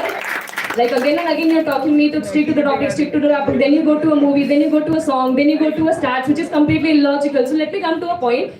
Most relevant example, Zeal is conducting Zeal every year, right? How many of you are allowed to take your sanitizers and perfume inside? Just give me an example of this. This is how strict Zeal is. So you have an example. This is not the statement that the government should be following. Zeal is a college committee and it is following the same statement. How do you expect the government to not have certain rules and regulations for punishment? And why do you punish the word? Why are you taming the word punishment? Where do you say that Zeal has punished me? They have taken away all my sanitizers, all my perfumes. Do you say this? You feel bad about it, but you don't say this, right? So do you have another example? And let me tell you this, that you have been confirming this, the Sanju movie was about this, Sanju movie was about that. You haven't still justified. Topic से दूर जाने की तो बात कर रहे हैं, but जो मैं पूछ रही हूँ, you haven't been answered any single question about this, right?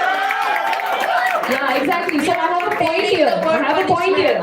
You are for the proposition part where it is said that punishment should be given for the drug addicts, right? We stated the punishment, we stated for the support. And the another thing is in Texas, guys, that was a very highlighted issue. In Texas, 28 grams of drugs was legalized in the whole country because in that particular state, most of the people, in fact, every individual was founded with drugs. Every individual was founded with drugs. So how many of you will send them, all of those people into the jail? Those jail will not even be having the whole capacity to acquire all of them and later transfer them into like human beings and transfer them into a rehabilitation center thinking that they might not be much more vulnerable to the commitment. Some professors are sitting here. I want to ask you, sir, if one is addicted with drugs and coming into the class, what you are going to do? You stated about Zeal that it's not allowed them to come into the college, right? Just 1 minute. I was just going to tell them, better don't do all this. Are you not going to suspend them? You are not going to punish them? Suspend. Yes. Exactly. Otherwise, people like you would designate. They would mentor them, not suspend them, right? They would mentor them, not suspend them.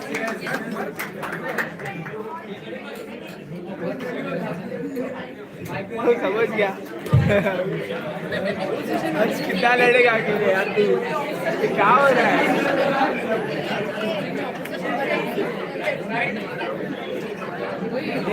वो हुआ ना क्या बोला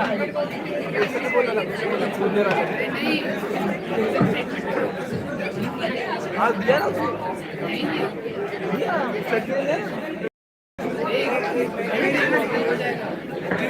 हर जा रहा है क्या अरे हाँ नहीं पहले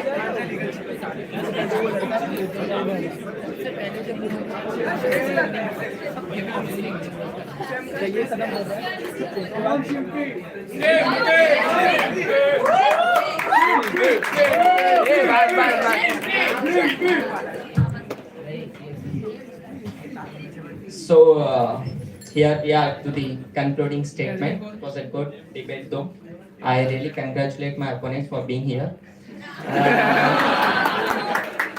So, yeah, thank you for participation. The first thing is compassion, right?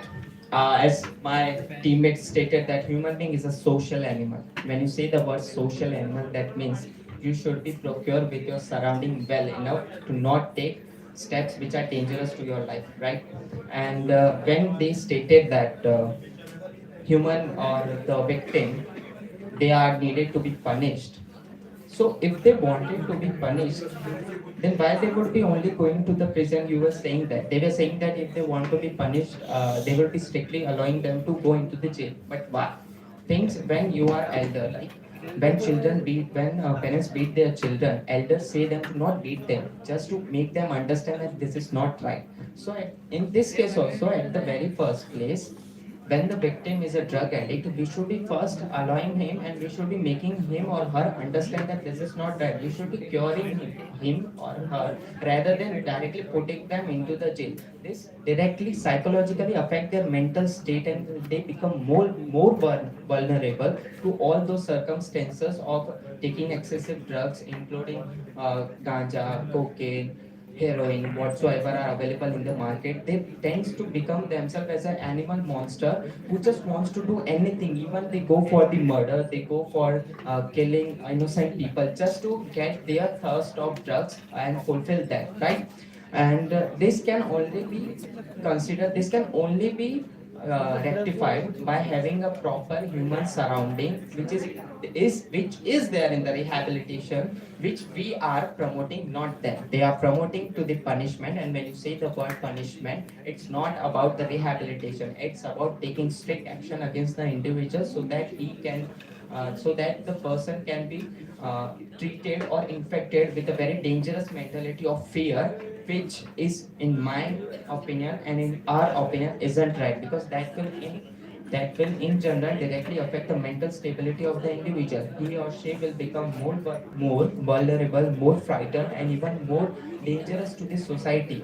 You have seen the cases of zombies, right? It was due to the drug addicts. It was due to the drug addicts, and it was, if you see, mostly it was found in the surrounding of the zombies were detected where there was a high chances of getting drugs, and it was not in the outside surrounding, because if it was there, by the time there should have been zombies in the auditorium room itself. It was in the areas where there was jail, or we can say where the highly occupied criminal-minded people, where they were supplying those chemicals, those drugs, and those high inflammation things, which were very dangerous to the society, which cannot be exposed to the outer world. So, concluding this, I would be saying that punishment is not the solution. It's always the support. If you support, promote love. If you punish, you promote hate.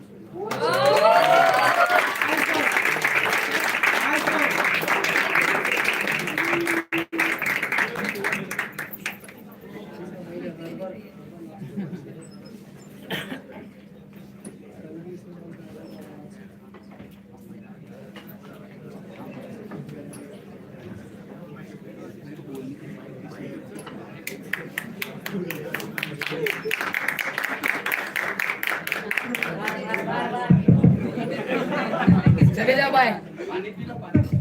नहीं नहीं, मेरा गला बराबर है, मैं बराबर बोल सकती हूँ। जिसको प्यास लगी बाहर जाके पी के आओ।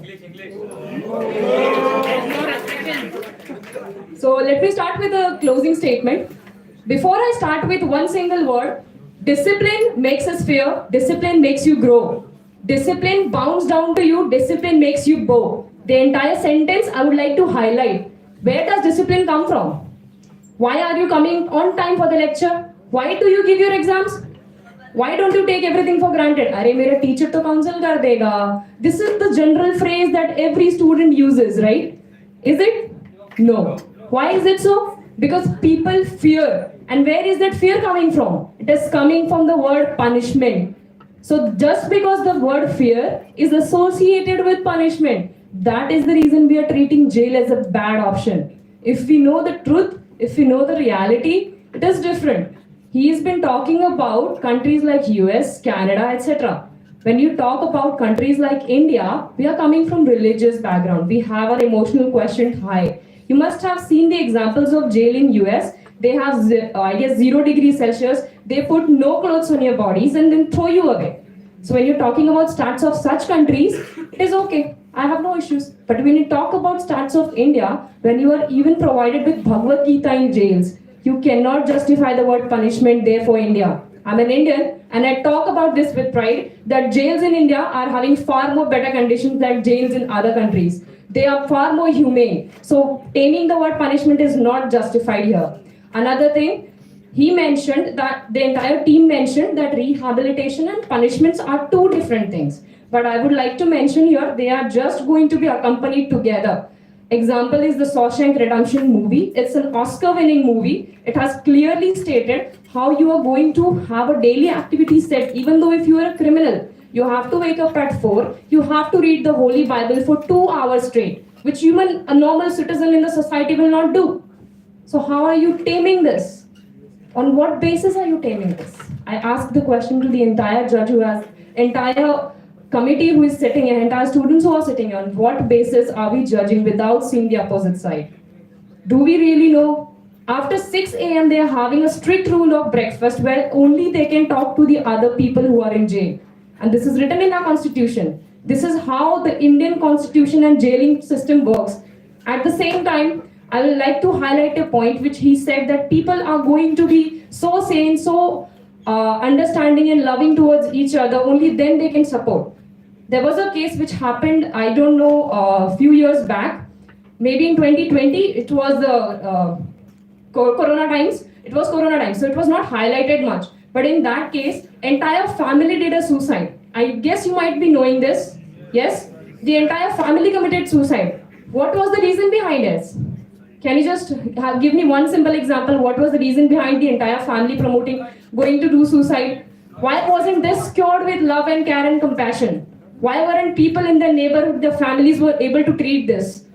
Because of just one thing, because compassion, love, support is not going to give you anything that how much rules and regulations are going to. It is equal for both the sides to be understood. And I believe this firmly, that both are going to in together give you the solution, not one biased judgment. Another point I'll be liking to highlight here with an example. It is about punishments which we get in college, so the students can relate. I was late for my submissions and I was coming up with this assignment, I guess 2 days due. My teacher asked me to write this assignment more 2 times. Now I can take it this in 2 different ways. I can sit down in a corner, cry and say my teacher is very bad, he is punishing me. And I can go in another side and say my teacher has punished me, but I'll write this twice. I'll know this, go through it thoroughly, and I'll come up with a better answer. This is how we deal with the solution. Thank you.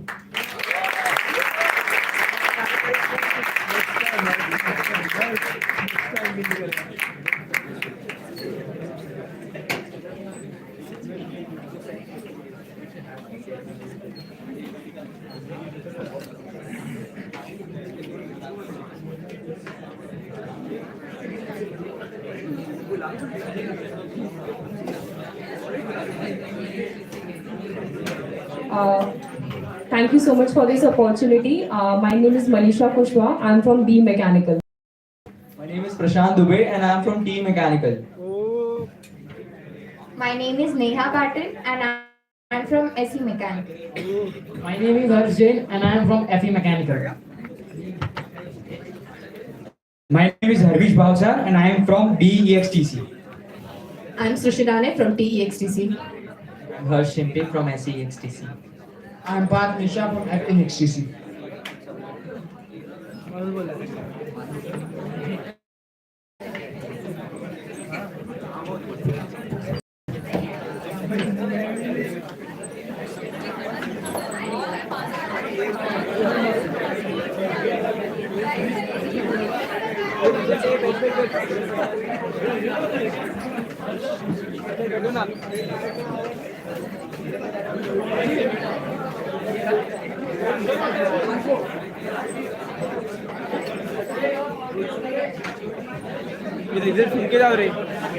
We request everyone to settle down because we will be declaring the result for this round in a few minutes.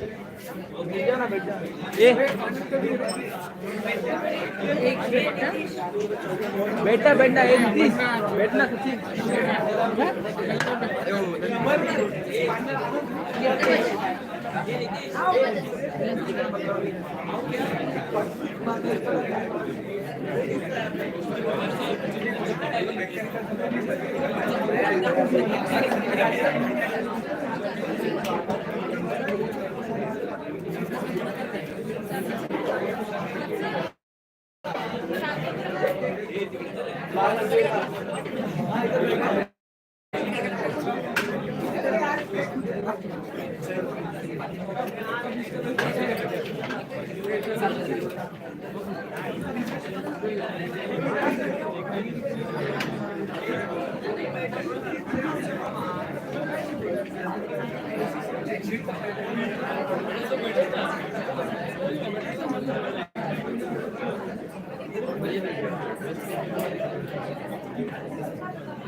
अरे जा अरे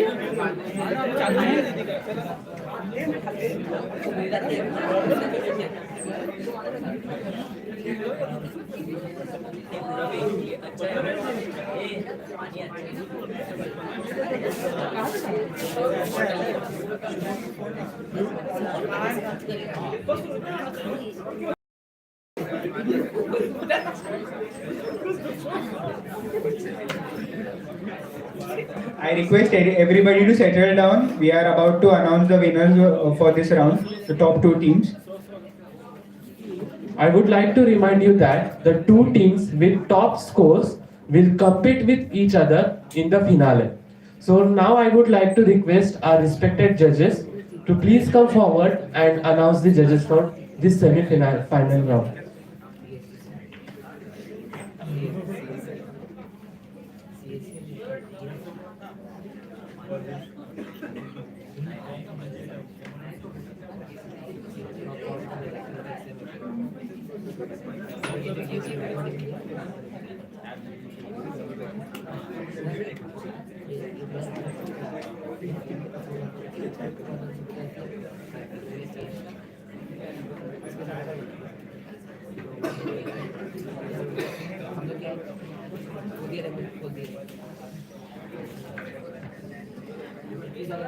So we all have seen, we had three debates, we had three topics, but the most lively debate we all know which was it.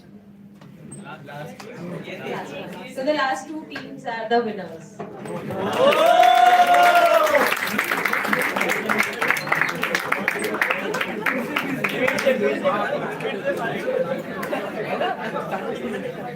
I request the team members of Mechatron and EXT Titans to come here for the topic selection right now.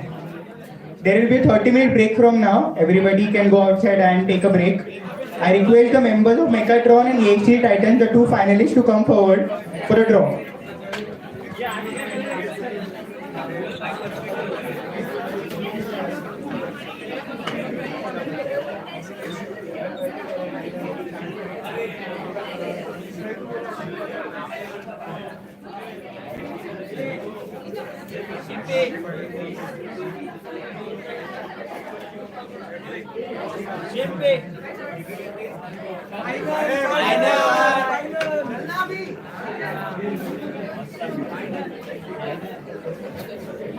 तुम दोनों ही है final में।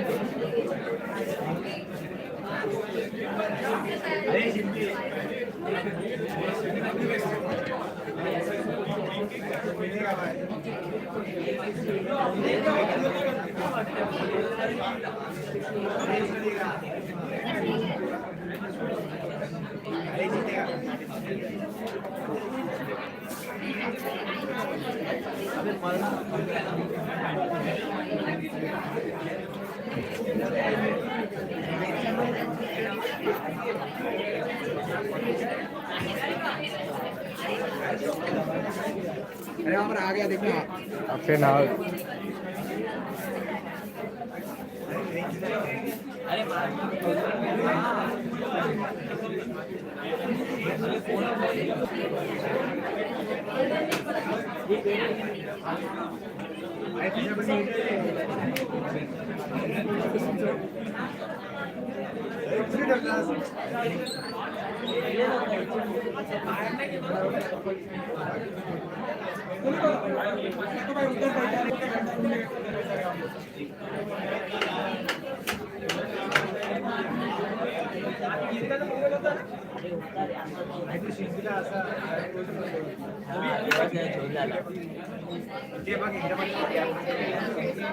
अभी नाही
बाकी दो team की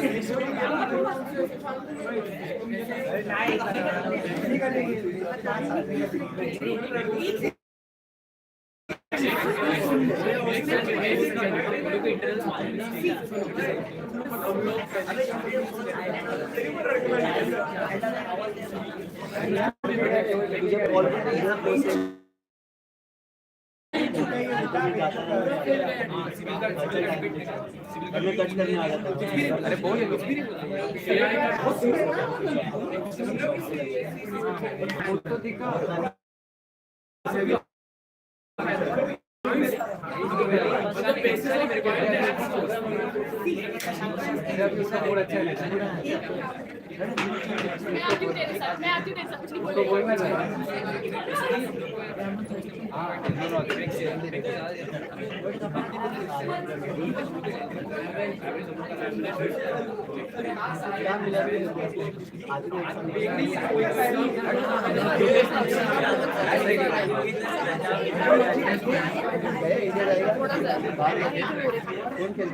ऐक ना नाही राहू दे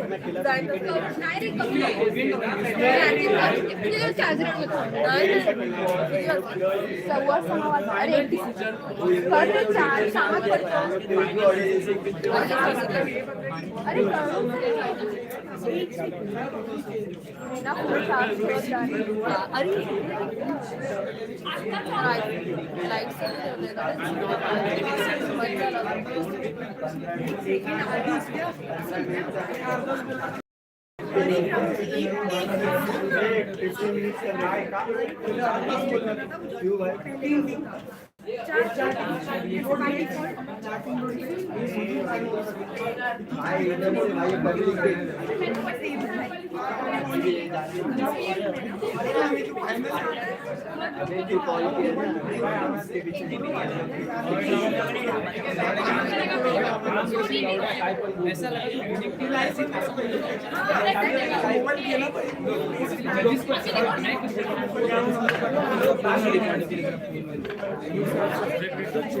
लाइव से लेंगे अगर वो वाले भी रिकॉर्डिंग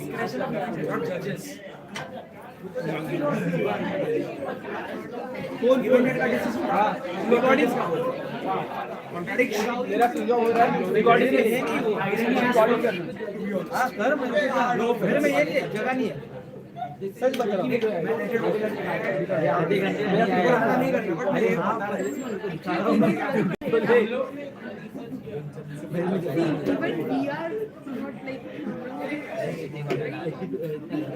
42 GB खा लिया बहुत है। बड़ा है, भरा है वो 42 GB पागल इंसान। यार यही बड़ा फोन है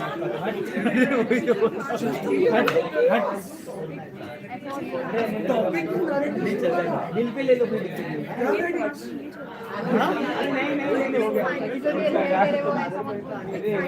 तेरे पप्पा का पप्पा हूँ क्या ना लेकर किसी का तो लेकर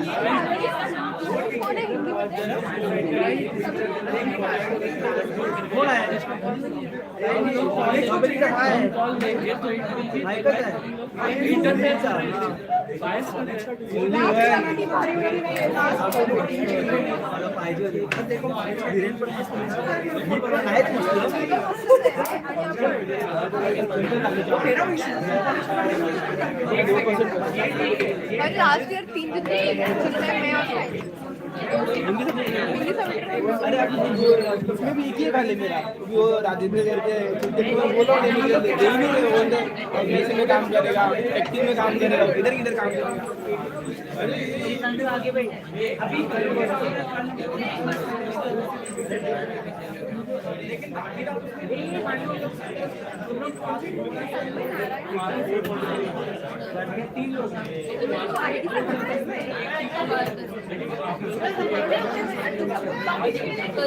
लिया था पूछ ले लिया था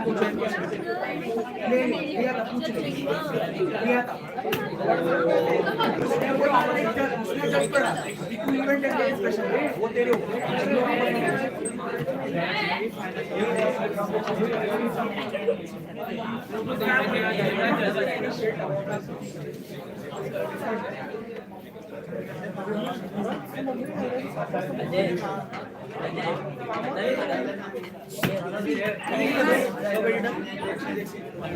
मिल गया मोबाइल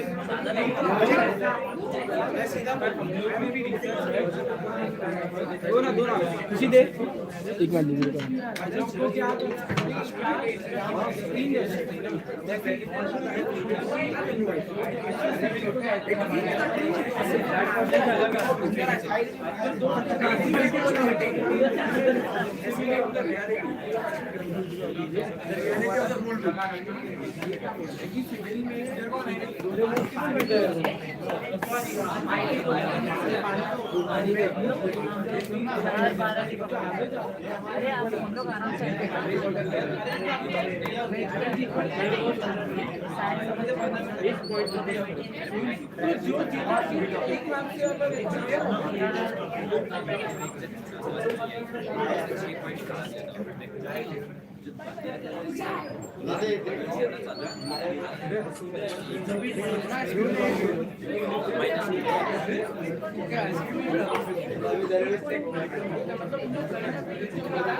उधर से ही जाता है चलते जाते तब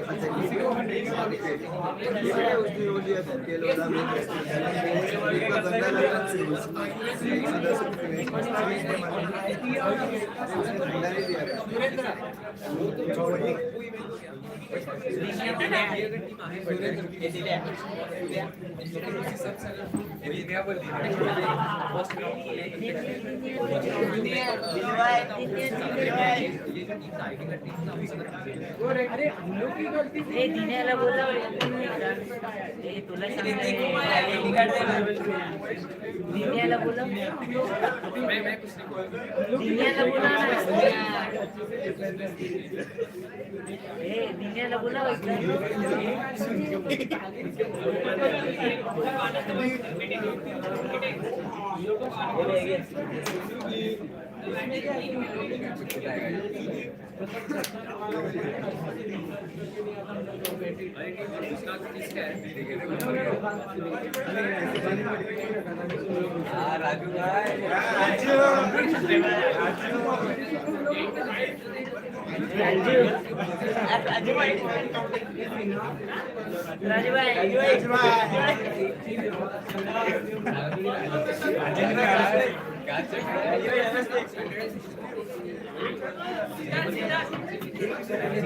राजू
सोनिया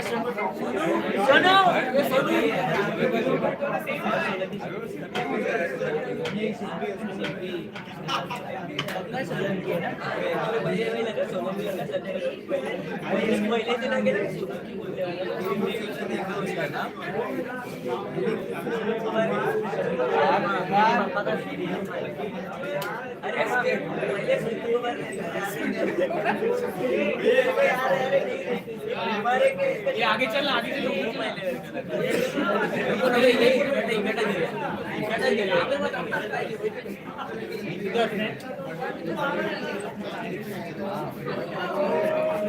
बैठेंगे तो कमेंट पास करने के लिए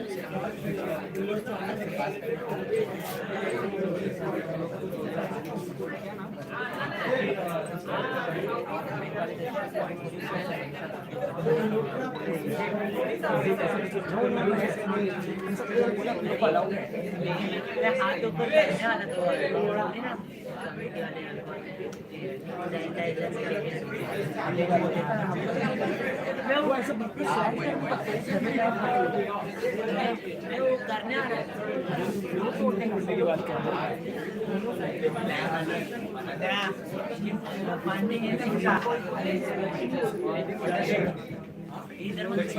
टॉपिक क्या दिया नहीं दिया है रेट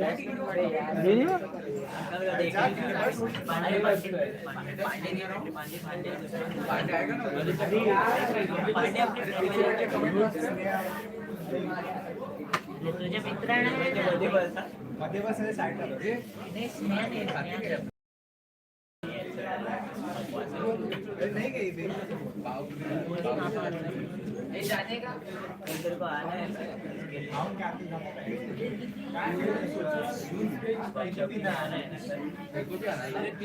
बता रहा हूँ लाइव चल रहा है 14% तो इसको बुलाना वही हमें तो इसका ये चेंज करना चाहिए पर बंदे तो फिनिश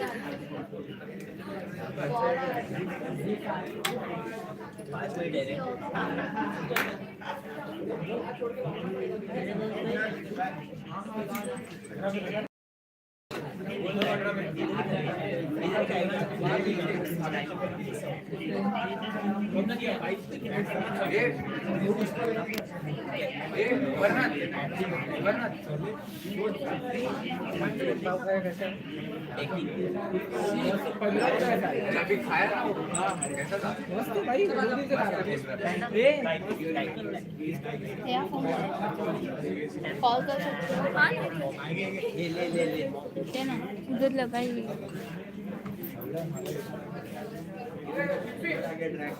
हाँ हो गया काम कर ये लाइट होती है देख अगर हम लोग हाथ में आ जाए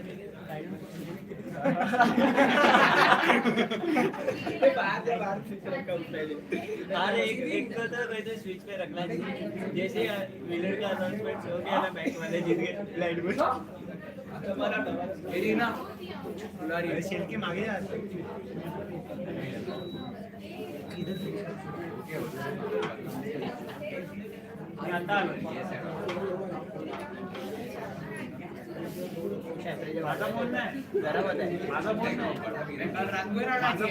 फोन घेऊन जा अरे नाही अरे फोन घे बोला की नाही फोन जजेस पेडा मैं दे भी देता लैपटॉप भी अपन कर सकते हैं आता फोन देऊ थोड़ा तुझा है